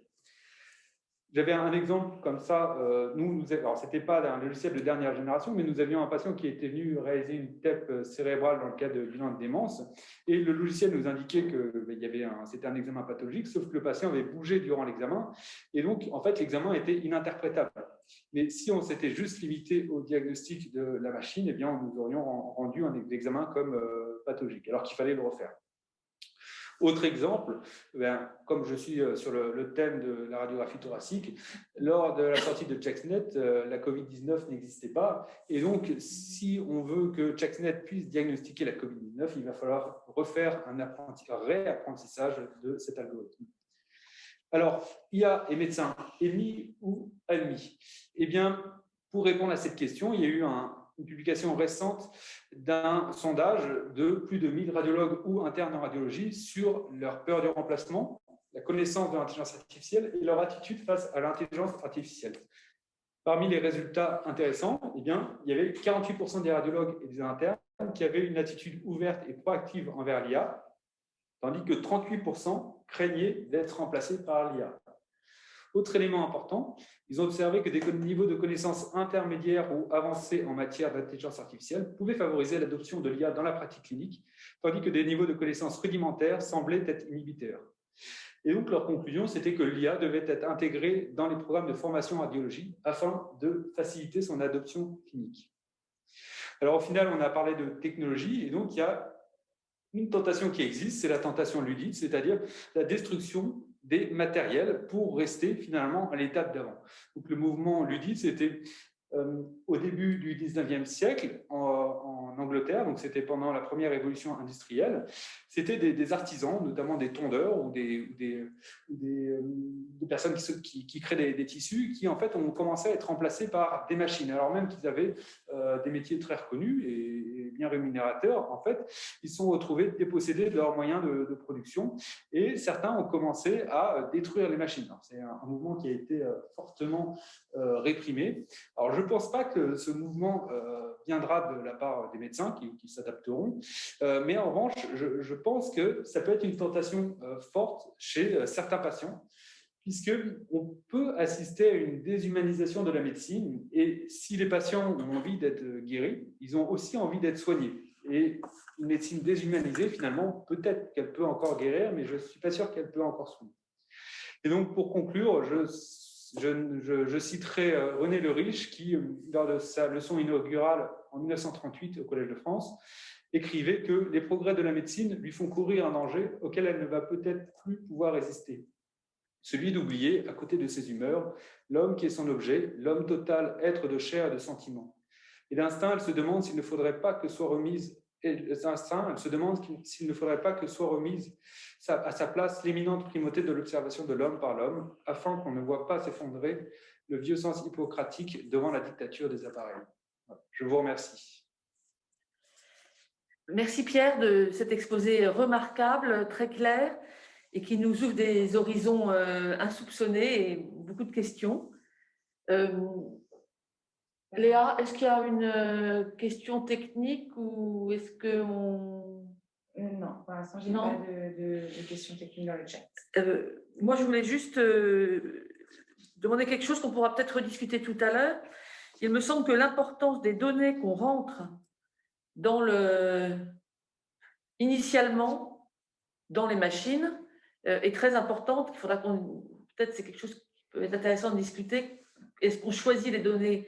Est-ce qu'on choisit les bases de données en fonction du type de base de données? Les choses peuvent être différentes. Alors oui, effectivement, le modèle ne va ressortir que ce qu'il a appris, et donc la qualité de la base de données est majeure. Alors parfois ils disent que si jamais il y a une erreur dans la notation, il va falloir 10 bonnes annotations pour corriger cette erreur. Bon, ça n'a pas forcément grand sens, mais effectivement la qualité de la notation va être essentielle, sachant qu'on est actuellement dans le domaine du big data et on ne peut pas finalement annoter des données, ça demande beaucoup de travail médical. Puisque finalement, c'est les médecins qui, globalement, ont l'information. Donc actuellement, il y a un mouvement autour de l'analyse automatique des comptes rendus, c'est-à-dire que, en fait, comme la notation est déjà présente d'une manière pas complètement numérisée, mais en tout cas numérisable au sein des comptes rendus, eh bien, on va mettre en relation le compte rendu avec l'image et comme ça, favoriser la création d'une base de données volumineuse et automatique. Sachant que le problème, c'est qu'on est dans un apprentissage rétrospectif, c'est-à-dire qu'on n'est pas dans une adaptation de la médecine avec les nouvelles machines, on ne voit pas forcément les mêmes choses, il n'y a pas forcément les mêmes pathologies, il n'y a pas forcément… Donc, en fait, c'est très bien finalement pour prédire des examens du passé, mais il faut aussi définir des… Un peu comme l'espérance de vie, qui est l'espérance de vie des personnes qui sont… On projette une espérance de vie future à partir des données qu'on a maintenant. Voilà, en tout cas, il faut réactualiser. C'est pour ça qu'il y aura sûrement il ne suffit pas juste d'apprendre un modèle, il faut aussi continuer en fait, il faudra une vigilance, comme on fait une pharmacovigilance, il faudra une vigilance particulière sur les logiciels. D'accord. Merci beaucoup. Est-ce qu'il y a une question technique ou pas spécialement? Donc, on va passer maintenant à l'intervention de Sébastien. Voilà, merci Sébastien, c'est à toi. Bonjour à tous, j'espère que vous m'entendez bien. Bon, très bien.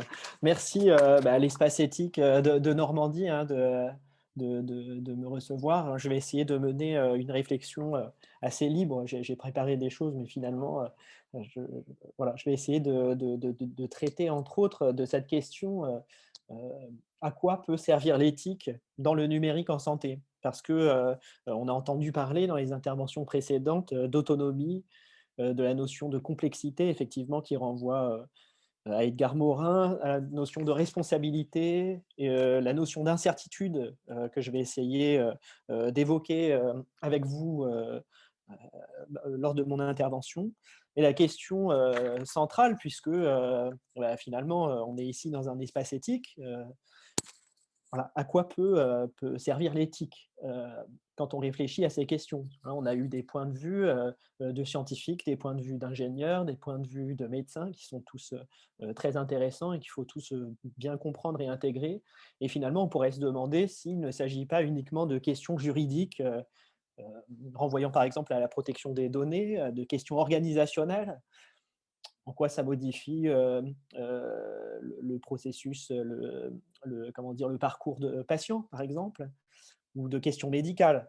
Quelle pertinence dans la pratique, quel pourcentage de succès dans la prévision d'un cancer de la peau, par exemple, ou de questions techniques renvoyant effectivement à la pertinence ou la robustesse des algorithmes, comme on l'a vu lors d'une intervention précédente.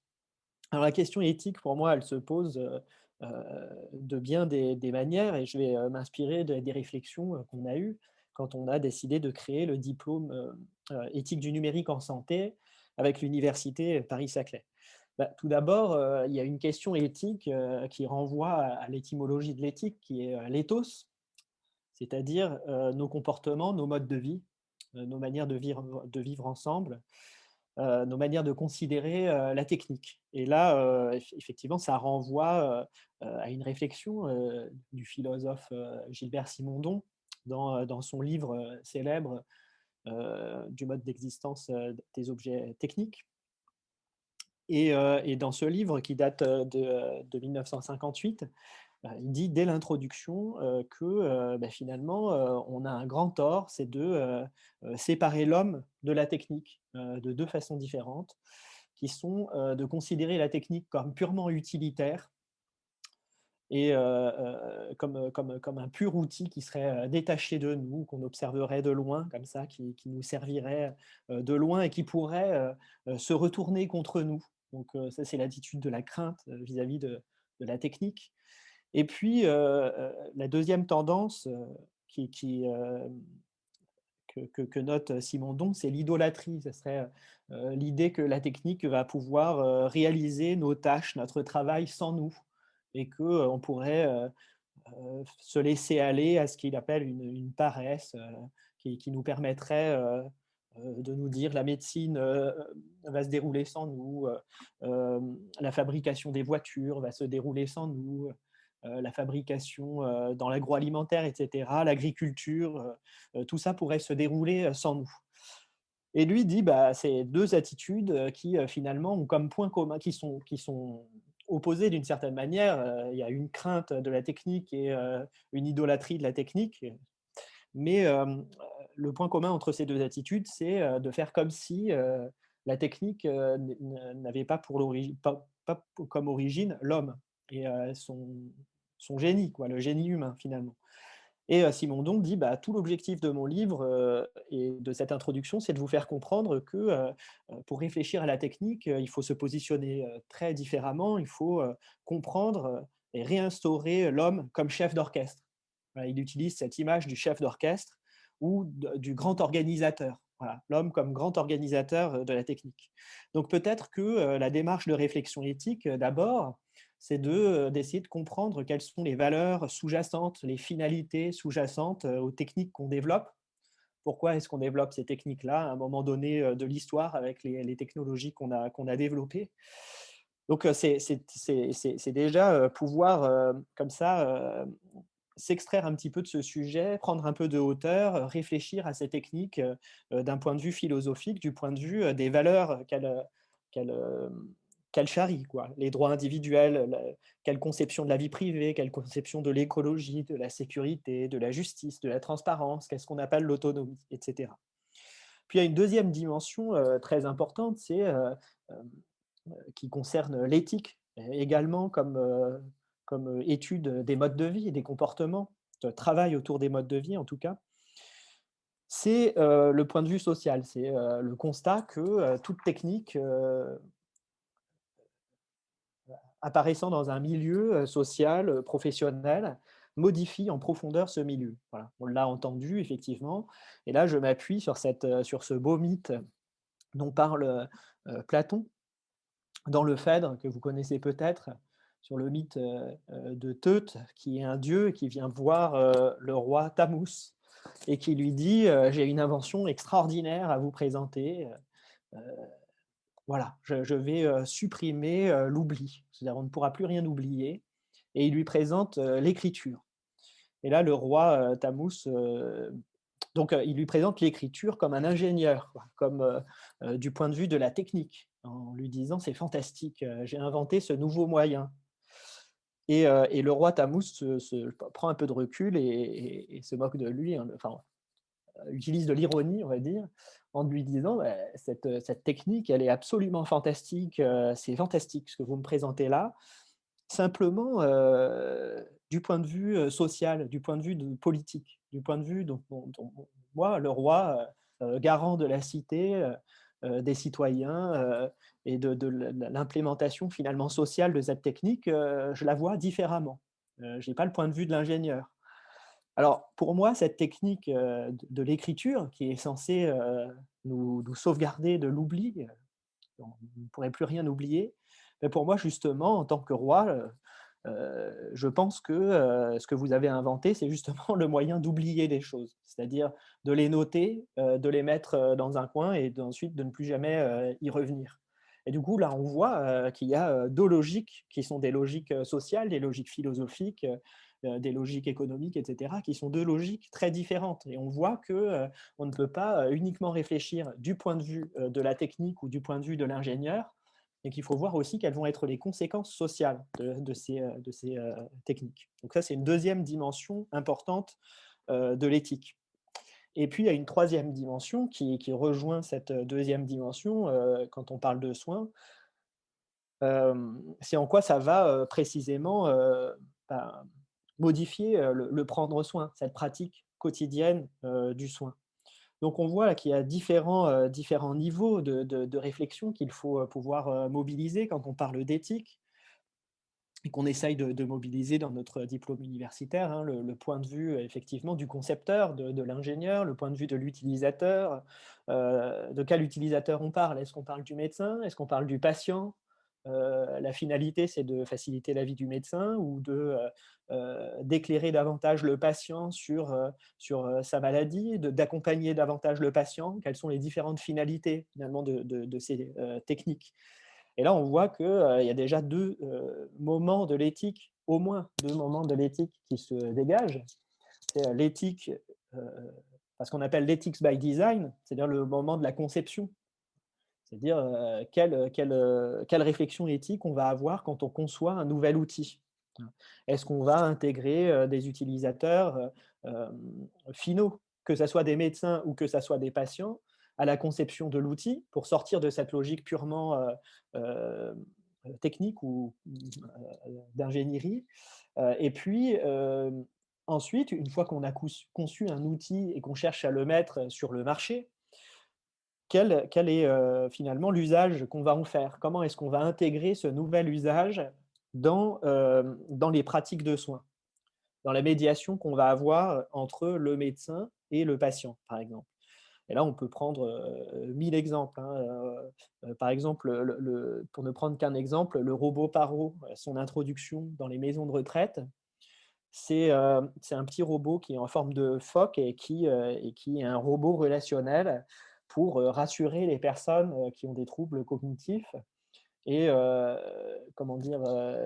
oui, rassurer, calmer les angoisses, faire du lien, faire de la médiation avec les soignants. Alors, on peut se poser beaucoup de questions sur la pratique soignante et la pratique d'accompagnement à travers ce robot. Quelle est la place de l'accompagnant dans l'utilisation de ce robot? Combien de temps ce robot peut-il être mis dans les mains d'un résident? Est-ce que le lien qui va se constituer avec ce robot est un lien authentique ou est-ce qu'on peut dire qu'il relève du mensonge? Voilà, il y a certaines personnes qui ont des troubles cognitifs qui croient que c'est un bébé, un enfant, qui croient que ces cris, c'est les pleurs d'un enfant. Est-ce qu'on privilégie le fait qu'il y a effectivement des effets très rassurants qui calment beaucoup l'angoisse? Ou est-ce qu'on va avoir une vision beaucoup plus déontologique qui consiste à dire on ne peut pas mentir aux personnes, ça nuit à leur dignité. Donc ça, c'est une question très, très concrète qui se pose dans les EHPAD où on utilise ce type de technique. Alors, dans ce diplôme et ma manière de voir les enjeux éthiques, ça consiste à dire que l'éthique ne peut se faire que de manière pluridisciplinaire, elle ne peut se faire que de manière incarnée, impliquée sur le terrain. Donc, soit dans les équipes de recherche, soit dans les équipes d'ingénieurs, soit dans les équipes qui consistent à mettre en place les outils sur le terrain. Donc, ça nécessite une réflexion pluridisciplinaire avec plusieurs regards.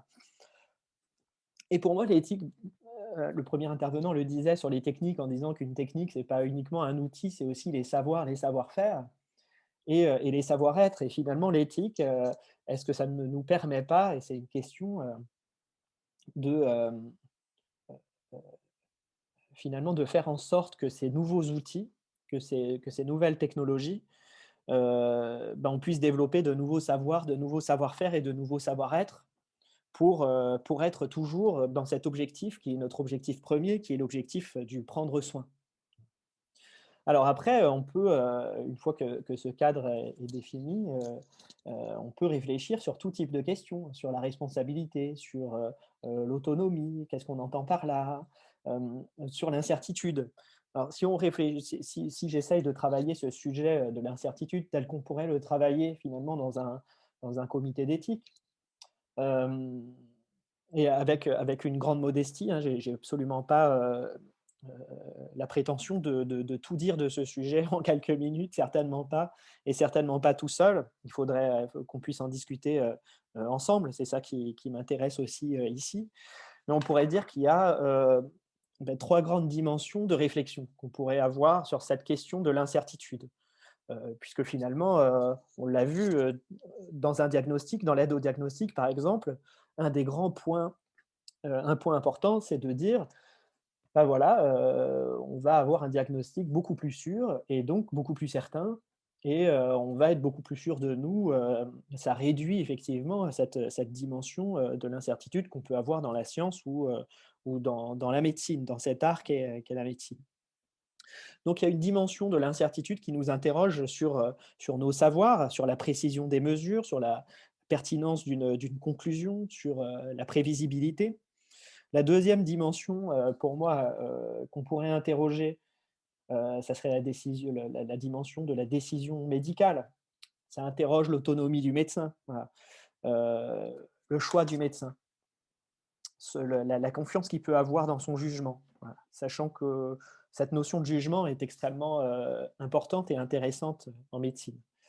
Et la troisième dimension, c'est la dimension qui est la dimension existentielle, qui interroge aussi la posture du soignant.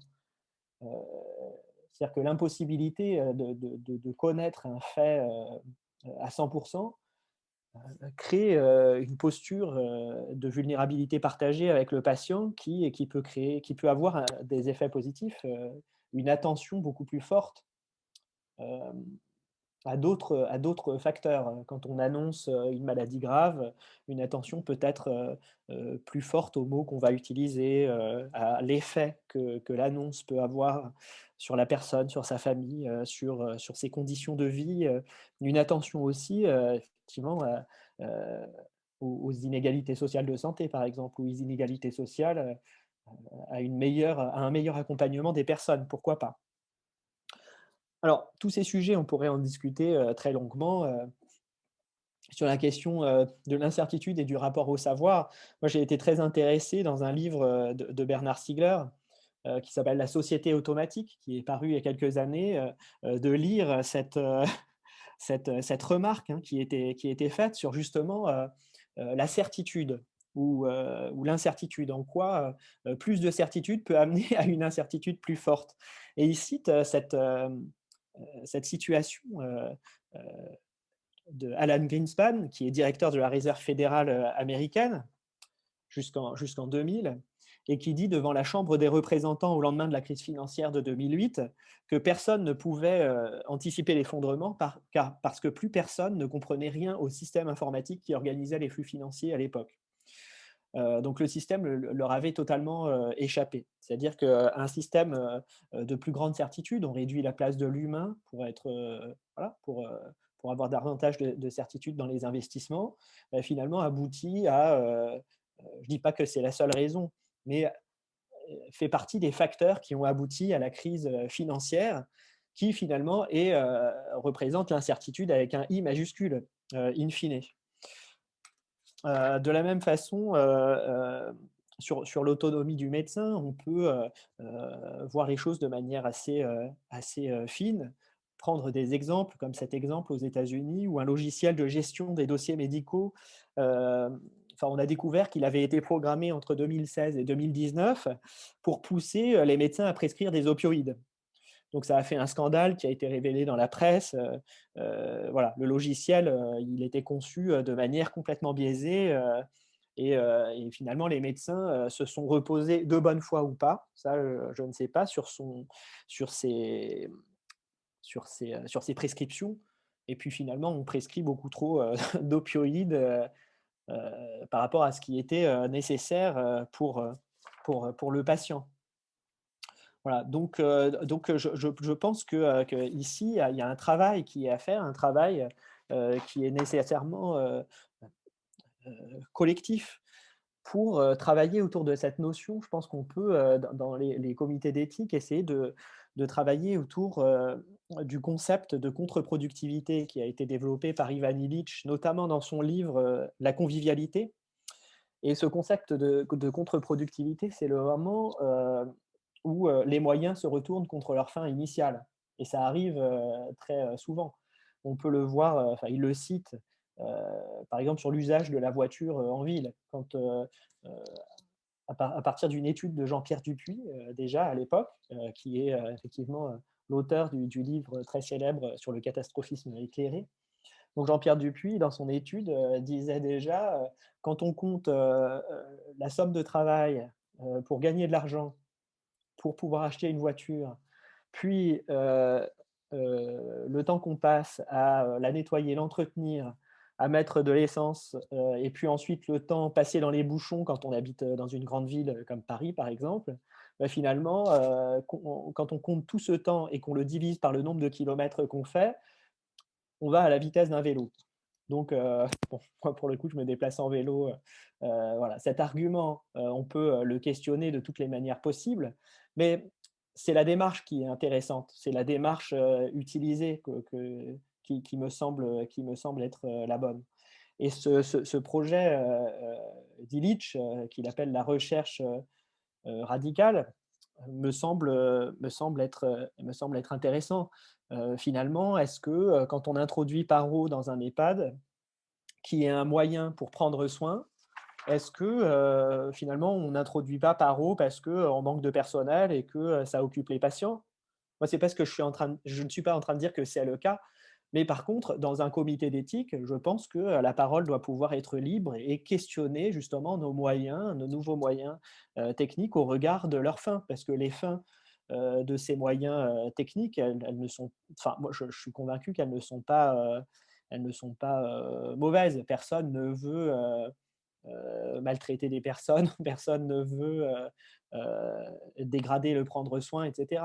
Donc, c'est simplement cette idée là, de développer collectivement cette sensibilité, voilà, la sensibilité éthique, et puis de créer de nouveaux savoirs et de nouveaux savoir-faire pour développer ces techniques dans la phase de conception et pour les mettre en œuvre sur le terrain. Ouais, c'est la démarche en tout cas qu'on cherche à suivre dans notre diplôme universitaire éthique du numérique en santé, à travers de nombreuses questions qui vont effectivement des jumeaux numériques aux robots conversationnels, en passant par l'intelligence artificielle et beaucoup d'autres sujets. Voilà, je vous remercie. Merci beaucoup, Sébastien, de nous avoir ouvert l'esprit sur toutes les dimensions et des liens entre l'intelligence artificielle et la société. Donc, la discussion est ouverte. Léa, est-ce qu'il y a des questions? Oui, il y a donc une question qui est arrivée dans le chat qui est assez intéressante. Peut-être faire 2 ou 3 questions avant de lancer la conclusion. Qui pose la question de savoir si le fait d'inclure l'IA dans la formation des radiologues ne présente pas un risque d'altération de leur expertise en faisant le lien avec le fait que le développement des GPS a peut-être perturbé nos capacités d'orientation géospatiale. Oui, Pierre. Alors, j'ai lu la question, j'ai un petit peu réfléchi. Alors déjà, pour le GPS, finalement, ça dépend un peu des situations. Je vois par exemple mon fils, il aime bien les cartes, et lui, le GPS, ça lui permet d'aller encore plus loin. Donc, ce n'est pas forcément négatif. Et ensuite, au niveau de l'IA, ça peut être un outil vraiment important, même pour les radiologues, pour l'apprentissage. Par exemple, je vous ai parlé de PlanteNet. Eh bien, quand vous prenez en photographie une plante et qu'elle vous donne le nom, vous pouvez aller sur la page Wikipédia qui correspond. Vous pouvez avoir d'autres exemples de plantes qui correspondent à ce nom-là. Vous pouvez aussi avoir le degré de certitude, donc vous pouvez avoir d'autres propositions, vous pouvez comme ça balayer d'autres possibilités. On peut tout à fait imaginer que l'intelligence artificielle offre un diagnostic, mais aussi d'autres diagnostics possibles, et surtout, pourquoi est-ce qu'elle a pris cette décision-là. Donc, on va comme ça pouvoir comparer les choses. Ensuite, il y a quelque chose qui va vraisemblablement se développer avec le temps, c'est les GAN, les Generative Adversarial Network. En fait, avec une base de données d'imagerie, eh bien, l'intelligence artificielle va être capable de créer un patient qui n'existe pas, mais qui a telle ou telle pathologie. Et on va comme ça pouvoir s'entraîner à reconnaître des pathologies en fonction, qui ont été créées en fait de toutes parts, avec des patients qui n'existent pas.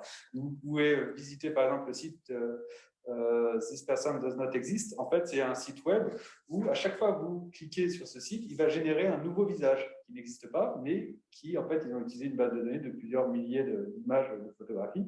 Et vous avez comme ça des images hyper réalistes, et on pourra utiliser finalement ce type de technologie pour s'entraîner. Et ensuite, je pense qu'on va de toute façon utiliser l'intelligence artificielle pour l'apprentissage des radiologues. Il va y avoir l'utilisation pour apprendre, il va y avoir aussi l'apprentissage de comment est-ce qu'elle fonctionne pour savoir reconnaître ses limites. Et ensuite, l'intelligence artificielle, elle a un fonctionnement par analogie, mais qui n'est pas, donc ça va être un résultat statistique, mais ça ne va pas être quelque chose qui va être déductif, où il n'y aura pas non plus d'intuition. Et donc, en fait, les radiologues ou d'autres médecins vont pouvoir utiliser d'autres outils. Par exemple, là, ils nous ont parlé c'est dans l'exemple de CheckNet, ils disent pneumonie. Oui, mais en même temps, une pneumonie, il faut quand même de la fièvre aussi. Donc, ce n'est pas qu'un résultat d'imagerie, c'est aussi le fait d'avoir examiné le patient, c'est aussi le fait d'avoir d'autres contextes. Et en fait, alors peut-être qu'à terme, on aura des systèmes qui seront capables de prendre le patient dans son ensemble, mais il n'empêche que nous, en imagerie de médecine nucléaire, on va voir les patients après. En tout cas, j'essaie de les voir à chaque fois, puisque justement, on a un contact direct et le fait que ça va modifier souvent notre diagnostic.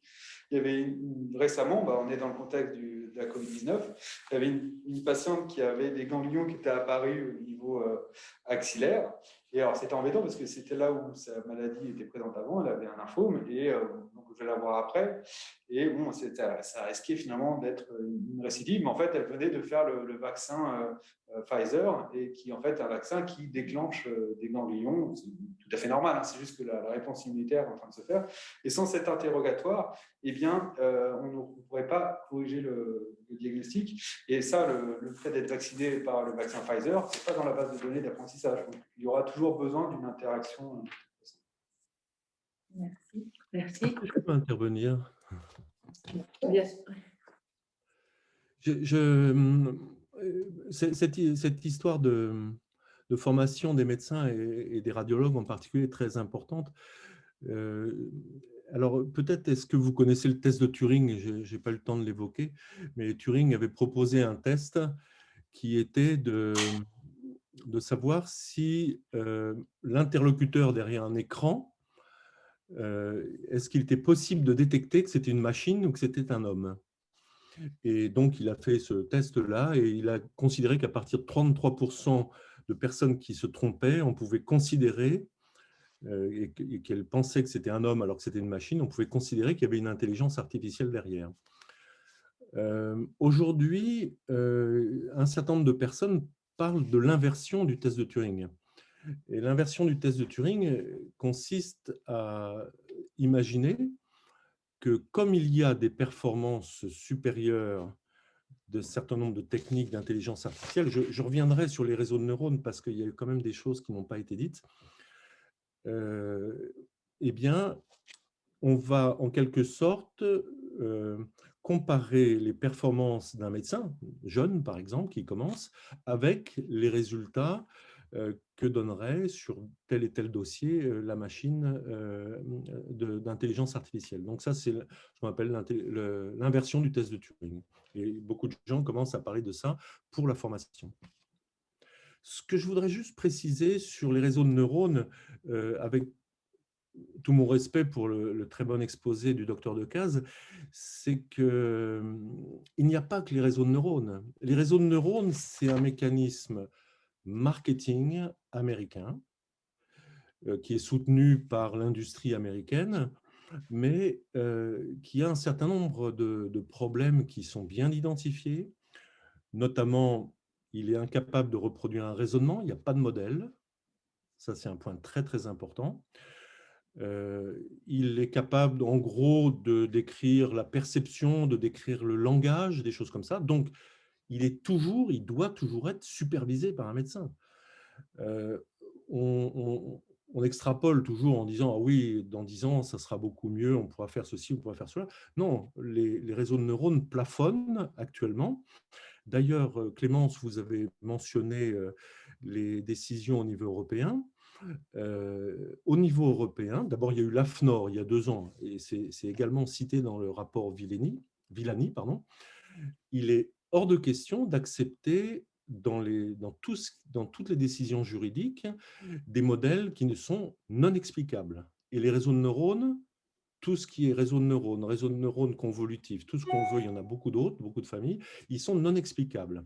Et donc, c'est une raison pour laquelle ni l'AFNOR n'en veut, ni la Commission européenne qui est en train effectivement de produire son texte actuellement.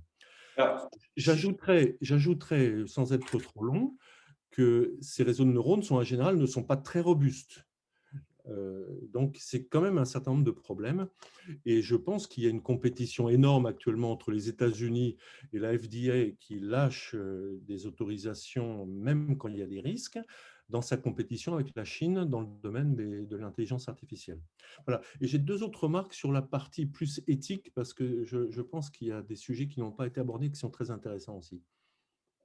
Juste pour rebondir, effectivement, là on parle beaucoup de réseaux de neurones parce qu'en fait, par rapport au système expert, qui était finalement une génération d'intelligence artificielle qui existe encore, bien sûr, toujours, mais qui a aussi précédé les réseaux de neurones, il y a quand même des démonstrations en termes d'efficacité qui ont été majeures. Alors, effectivement, l'inconvénient majeur des réseaux de neurones, c'est l'effet boîte noire, on en avait parlé, sachant qu'en médecine, c'est moins important d'être explicable que vérifiable. Et moi, savoir comment est-ce que le réseau de neurones a pris sa décision, peu m'importe, puisqu'effectivement, je ne vais pas regarder chaque point individuellement pour la prise de décision. En revanche, ce qui va être important, c'est est-ce que je peux vérifier cette prise de décision? Est-ce que, par exemple, j'ai accès au listing des maladies? Est-ce que j'ai accès à la probabilité? Est-ce que je peux accéder à la base de données sur laquelle il a appris pour vérifier que c'est fondé? Et d'où l'importance aussi de garder des médecins formés qui peuvent par eux-mêmes vérifier que le diagnostic est sensé et pertinent. Je pense que ce que vous dites est vrai jusqu'au moment où il y a un accident. Les performances des réseaux de neurones ne dépassent pas 90% en gros dans les résultats. Et en fait, là, on a vu la semaine dernière, il y a eu un accident avec une voiture Tesla qui est pilotée par des réseaux de neurones. Et tout ce qui est bancaire, conduite autonome, sécurité aux frontières, notamment pour la détection de terroristes. Et je pense également stratégie thérapeutique, on ne peut pas le confier à des réseaux de neurones. Et IBM s'en est mordu les doigts depuis 2 ans à peu près et s'est complètement rétracté dans ce domaine-là. IBM maintenant propose en gros des nettoyages des grandes bases de données pour éviter les doublons, mais ne se commet plus actuellement dans les diagnostics, etc. Ils ont été trop loin, ils sont revenus en arrière, ils ont été vivement critiqués par toute la presse scientifique américaine. Et c'est vrai que c'est possible qu'on arrive à… Là, on est dans la phase d'emballement, quand on voit toutes les entreprises qui se créent. Donc, on est encore dans la phase d'emballement. Il y a une très forte excitation, aussi liée au succès de Google et autres. Enfin, c'est possible qu'il y ait un contre-coup. La question de la responsabilité, parce qu'il y aura des problèmes, sera essentielle pour savoir si ça va perdurer. Et c'est possible qu'il crée aussi des systèmes… Sinon, peut-être pour relancer sur les… d'intelligence artificielle bridée, serait-ce que pour ne pas avoir… Pardon. Je trouve que c'est un peu vertigineux. Je ne sais pas si vous m'entendez. C'est un peu vertigineux tout ça quand on entend et quand on est loin de cette pratique.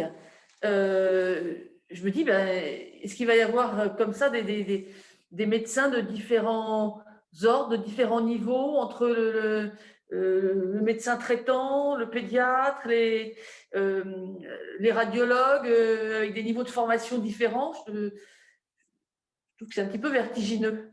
Je ne sais pas comment avancer sur le sujet. Est-ce que tous les médecins devraient avoir des notions d'intelligence artificielle? Est-ce qu'il faut le réserver à certains spécialistes? Est-ce qu'il faut envisager des professions qui feraient le lien? Je ne sais pas, mais ce qui me saute aux yeux, moi qui suis complètement néophyte dans le domaine, c'est que ça va être très probablement non éthique de ne pas utiliser l'intelligence artificielle pour améliorer le soin et pour permettre finalement une meilleure disponibilité des médecins pour une médecine plus humaine. Et si on arrive à ça, on a gagné quand même un vrai progrès. J'ai l'impression que là, ne pas prendre le vent de l'IA, c'est refuser de monter dans le train il y a 150 ans. Oui, certainement. Si ça, effectivement, ça permet de dégager du temps pour autre chose, mais d'après ce que dit Pierre, il faut quand même pouvoir bien contrôler ou comprendre l'origine des données. Un des risques, c'est qu'effectivement, l'IA, finalement, accélère et qu'on n'ait pas le temps de vérifier, pas forcément chaque étape de décision, mais que finalement, ça aille tellement vite qu'effectivement, on arrive à un système autocontrôlé dont vous parliez au niveau de la crise de 2008, qui au final, il n'y a plus de garde-fou, justement, il n'y a plus de garde-fou humain. Et en fait, le système est emballé en disant, non, il n'y a plus besoin de tel médecin, ou il n'y a plus besoin de tel secrétaire. D'ailleurs, c'est des choses qui sont concrètes, puisque c'est remplacé par telle activité, mais avec les risques de dérive, que ce soit pour un individu, mais après, comme en médecine, c'est un individu et après un autre, etc., qu'on ne se rende pas compte finalement des problèmes engendrés et ça peut atteindre des grosses populations à terme. Donc je pense que de toute façon, c'est un peu inévitable. Enfin, l'IA est là, donc on ne va pas la contourner. La question, c'est comment faire pour qu'il y ait le plus d'effets bénéfiques et le moins d'effets négatifs. Je vais relayer juste deux questions du chat et une question-réponse. Donc, les systèmes hybrides connexionnistes plus connectivistes pourraient permettre de garder la compréhension du raisonnement de l'IA. Comment, en tant qu'utilisateur, peut-on favoriser ce type de développement? Uniquement la pédagogie autour de ces outils. Ça rejoint un peu, je pense, votre question de comment l'approprier et le développer. Et je soumets en même temps, ces nouveaux outils ont révélé que les données médicales recèlent des informations qui étaient mal exploitées, voire inexploitées. Est-ce que cela ouvre de nouvelles perspectives et nous permet d'entrevoir même un monde inconnu? Et il a été indiqué d'utiliser le terme d'intelligence augmentée au lieu d'intelligence artificielle. Qu'en pensez-vous? Donc, je relais ces deux questions-là. François voulait intervenir sur un plan éthique, et puis après, peut-être on pourra demander à Sébastien un peu ce qu'il en pense. Oui, je vois le professeur Moutel aussi qui demande la parole. Je vais être très bref sur la question des systèmes hybrides. Par exemple, le nouveau centre de cybersécurité, il y en a implanté à Paris et un à Rennes. Ils ont installé des exocerveaux qui sont totalement en système hybride et uniquement symbolique, je veux dire, l'extraction des règles, l'extraction de la compréhension de ce qui se passe est absolument nécessaire pour la cybersécurité. C'est vraiment quelque chose d'indispensable. Et ils ont installé ce qu'ils ont appelé des exocerveaux de la société Intelitech et qui marchent très bien. Voilà. Et on peut aussi avoir des systèmes comme ça qui sont utilisés à distance à partir de modèles préalables. Sébastien, peut-être? Oui, merci de me redonner la parole. Quelques mots peut-être, effectivement, cette logique d'explicabilité des algorithmes est très importante. On peut aussi penser dans le domaine de l'imagerie à ce que signifie une image. Qu'est-ce que signifie une image dans le soin? Comment on explique la manière, aux patients la manière dont l'image a été produite? Qu'est-ce qu'on en attend? Qu'est-ce qu'on attend aussi de l'effet de cette image sur le patient en termes de médiation? Voilà, il y a beaucoup de questions qui concernent aussi leur prendre soin, qui ne sont pas des questions uniquement techniques. Et il faut, de mon point de vue, se méfier d'une logique purement solutionniste du type le train inarrêtable du progrès, etc. Et penser, comme l'intervenant l'a très bien dit, que toute technique, c'est un pharmacone. Et donc, c'est à la fois un remède et un poison. Et à chaque fois qu'on introduit un remède, on introduit un poison. C'est toute la logique de cette société du risque qui a été décrite par Ulrich Beck, un sociologue allemand dans les années 80. Et Bernard Stiegler, effectivement, qui a repris à son compte ce concept de Platon, et puis ensuite de Derrida, de ce concept de pharmacone. Et puis, cette société du risque décrite par Ulrich Beck, c'est exactement ça. C'est-à-dire, on cherche à régler un problème, on trouve une solution et cette solution devient un problème et on cherche à trouver une nouvelle solution à ce problème, etc. Comme on peut l'avoir aujourd'hui dans le domaine du nucléaire. Et Ulrich Beck dit cette société du risque doit inévitablement aboutir aussi à des consultations des populations locales, à des consultations citoyennes sur les risques que ces personnes-là, que les citoyens sont prêts à accepter. Et c'est une démarche qui est totalement différente de la démarche politique qu'on avait jusque-là, avant les années 70, avant les années 80. Et c'est une démarche intéressante avec les espaces éthiques régionaux. On va justement participer à un grand projet de consultation dont peut-être Grégoire Moutel pourra parler aussi, des citoyens sur l'édition du génome. C'était ça toute la question. Il y a cette question technique de l'édition du génome qui peut nous apporter énormément de bienfaits et des risques aussi. Et quels risques on est prêt à accepter. C'est ça la question peut-être des consultations citoyennes à venir sur ces techniques. Mais avant de consulter les personnes, il faut déjà comprendre ces techniques, comprendre ce qui se passe.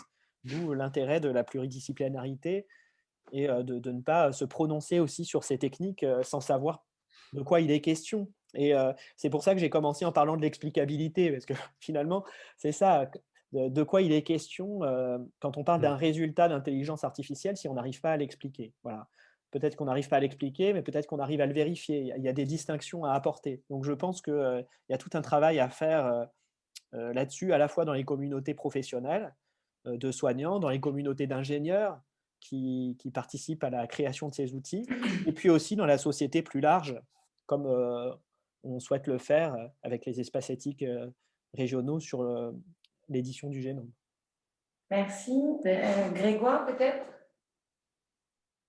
Merci, mais Sébastien m'a enclenché la discussion parce qu'il sait que c'est un domaine qu'on partage tous les deux. En fait, quand on écoute le domaine de la bioéthique sur ces questions-là, c'est vrai qu'il y a une forme voilà, de mise en mouvement des craintes et des peurs. Alors, elles sont légitimes, je pense, ces craintes et les peurs, mais si on revient au fondement du progrès technologique, la question c'est à qui rend-on service? Et en fait, c'est là que c'est une question d'éthique collective ou de démocratie sanitaire, parce que si, comme on l'entend très souvent, c'est l'intelligence et l'outil rendent service aux professionnels, les aident à améliorer leurs pratiques. Déjà, je glisse vers le patient en disant les aide à améliorer leurs pratiques. Mais si, in fine, ça n'a pas de bénéfice populationnel ou de bénéfice pour la population, finalement, on peut rapidement dire que la technologie n'a pas forcément, ce que j'ai dit tout à l'heure, une valeur sociétale rajoutée. Donc ça, c'est le premier niveau. Le deuxième niveau qui est corrélé à ça, aujourd'hui, on voit bien dans le débat, c'est toujours est-ce que la machine va remplacer l'homme? Et donc, dans le soin, il y a tout ce débat sur l'empathie, la sollicitude. Et on le sent bien, le débat, il est fortement tendu aujourd'hui, puisque tout le monde dit les EHPAD, il n'y a pas de personnel de nuit, l'hôpital est sous tension. Et donc, on voit bien qu'il y a un choix entre l'humain et la machine, mais non pas forcément en termes de compétences. C'est ça que je voudrais dire. C'est étonnant, je vous ai écouté beaucoup où on parle de compétences, de validation, de plus-value, mais tout simplement dans la question de la relation humaine.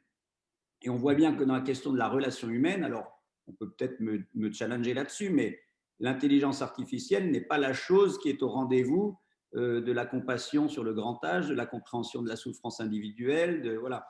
Donc, je pense qu'il faut bien, dans le champ d'éthique, séparer les domaines. Moi, si demain, on me dit l'intelligence artificielle améliore la pratique médicale pour un meilleur diagnostic chez un patient, bien évidemment qu'on va signer. Je pense qu'on va signer et qu'on n'aura peut-être pas besoin de comprendre ce qui se cache derrière les algorithmes si la chose est validée, reproductible et fiable. Si en revanche on fait un autre choix de société sur la technologie qui est c'est un substitut de l'humain, là où finalement la société n'était pas demandeuse, voire même pire, là où on l'impose aux citoyens, je suis très basique moi quand je fais de l'éthique, hein. Et ben, je pense que le champ n'est pas du tout le même. Alors donc, je dis plus simplement ce que Sébastien disait avec beaucoup d'élégance parce qu'il est philosophe et moi je ne le suis pas. Et donc je pense qu'il faut avoir la sagesse d'interroger la technologie par rapport à sa finalité sociale. Voilà, c'est ce que je voulais vous donner comme message.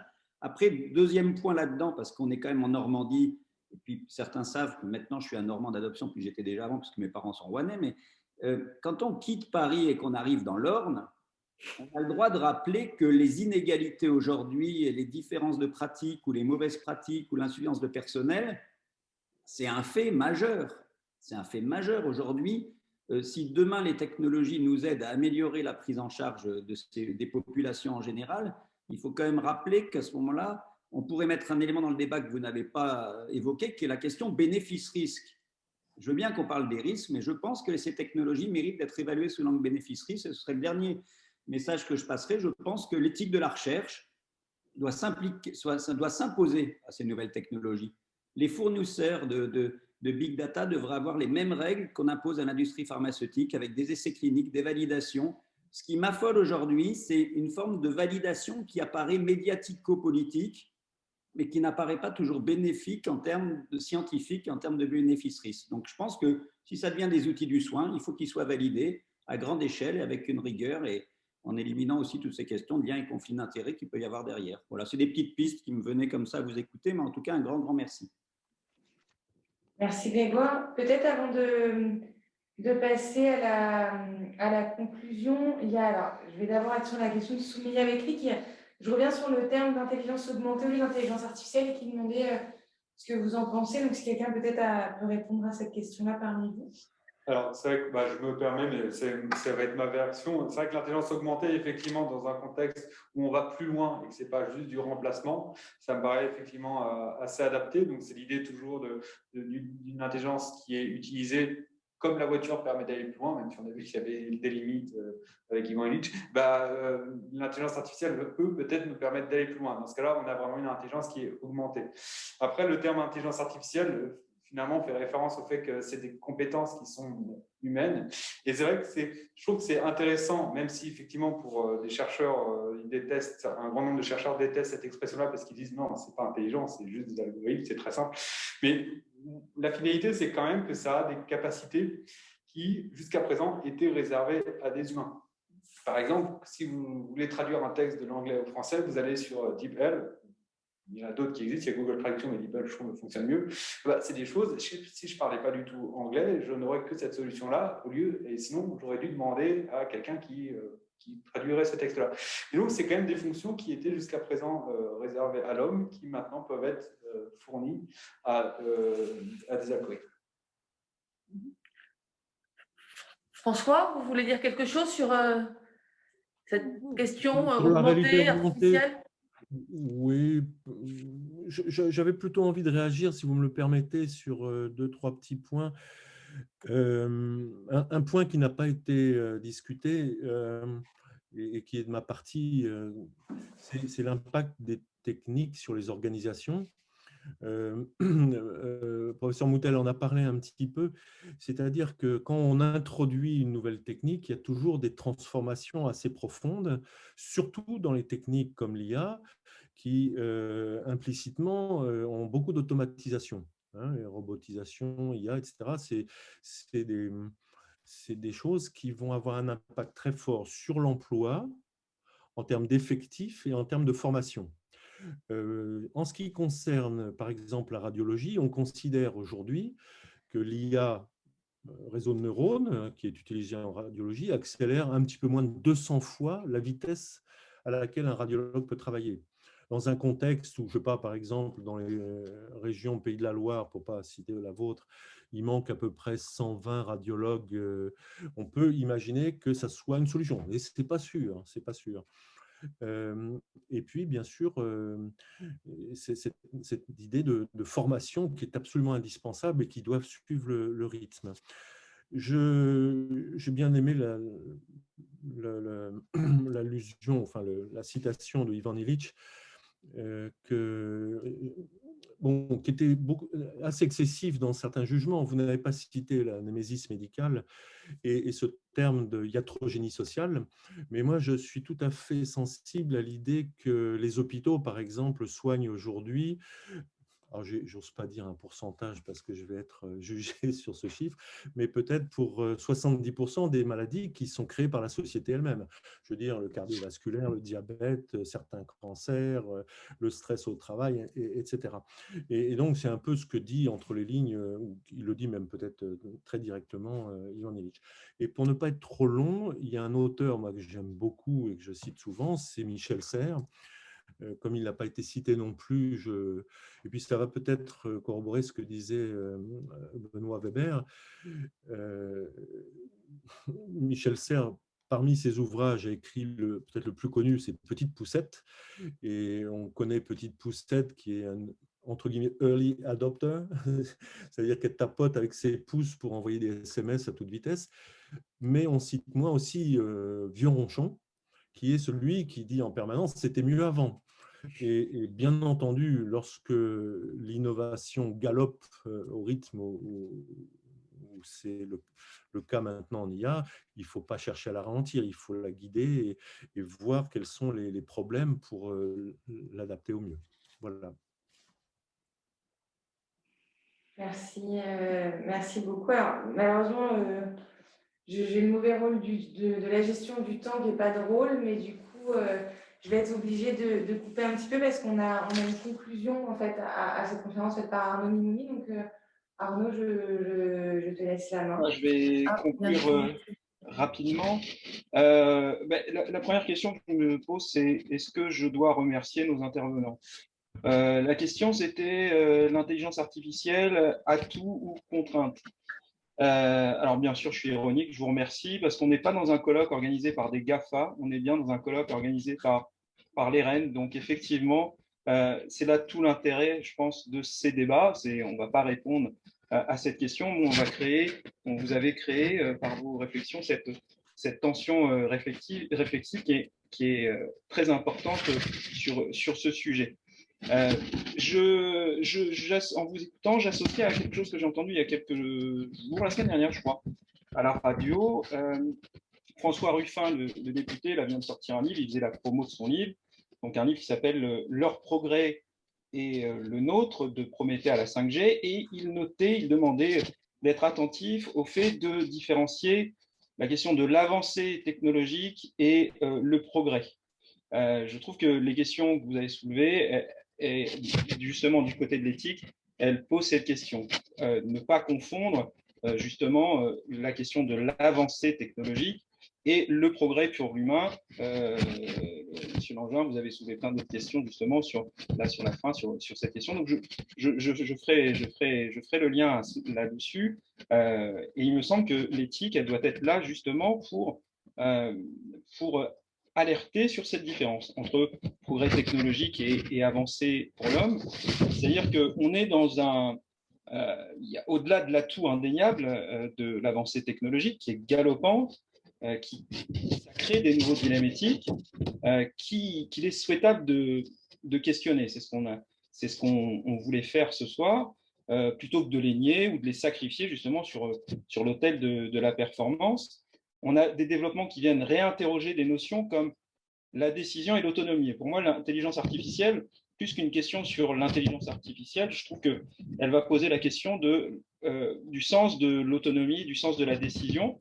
Et alors, peut-être que je me trompe, mais j'ai l'impression que l'intelligence artificielle, avec les colloques internationaux, les GAFA, l'intelligence artificielle, c'est une définition qui va être universelle, alors que peut-être que ce qui est la décision ou l'autonomie, ça reste des définitions plus culturelles, qui vont interroger de manière plus complexe. Donc, par là même, je pense que l'usage de l'intelligence artificielle, est-ce que ça ne va pas amener à modifier, donc, dans leur définition, les plus spécifiquement humaines, le soin en tant que relation intersubjective, Grégoire Montel en a parlé, et aussi la médecine en tant qu'art de guérir. Voilà quelques réflexions. Je trouve qu'on aura à réfléchir sur cette question par rapport à cette panacée technologique, quelle va être la question derrière de la décision et de l'autonomie sur l'usage, notamment de l'intelligence artificielle, du côté du soignant, du médecin, on l'a beaucoup interrogé, mais aussi du côté du patient. Pour finir, là, ça m'interroge plus, je me demande quel patient je vais être face à l'intelligence artificielle. Le docteur Decazes parlait de PlanteNet. Figurez-vous qu'il y a quelques semaines, j'ai une fleur qui est apparue dans mon jardin et j'ai utilisé PlanteNet. Et ce logiciel m'indiquait donc que c'était sûrement du lamier pourpre.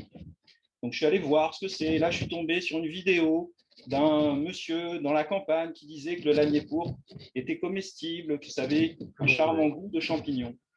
Et donc, j'ai pris cette fleur, j'en ai goûté une, comme aurait fait certainement mon ancêtre du Paléolithique, mais je n'ai pas été capable de prendre des grandes brassées pour faire une salade, pour la manger le soir, pour la donner à manger à mes enfants. Et en vous écoutant, je me disais, voilà, j'en suis là aussi par rapport à l'intelligence artificielle. Qu'est-ce que je vais faire en tant que patient? Est-ce que je vais faire confiance?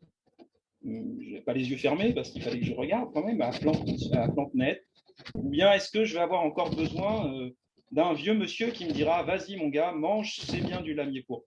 Donc voilà quelques réflexions pour conclure. Je vous remercie à tous pour cette présentation.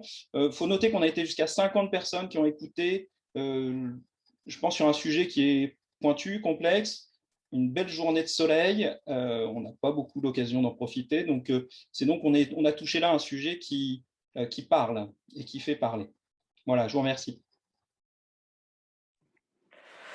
Merci Arnaud. Merci à tous, merci à tout le monde. Voilà, je crois qu'on pourrait recommencer ce genre de soirée. Grégoire, est-ce que tu veux dire le mot de la fin? Non, moi je n'ai pas grand-chose à rajouter. De ce que j'ai dit tout à l'heure me suffisait. Puis Arnaud a fait une très belle conclusion, donc je laisse quelqu'un d'autre conclure et je Je reste en recul. Merci vraiment pour cette belle soirée. Merci encore à tous. Merci principalement à nos intervenants. Merci à tous d'avoir écouté. Et puis, n'hésitez pas à aller sur les sites internet de l'ERN, de l'espace éthique Île-de-France, voire de vous inscrire au DU numérique et éthique. Et puis, à bientôt et à une prochaine fois. Au revoir. Au revoir. Bonne soirée. Au revoir, merci, bonne soirée.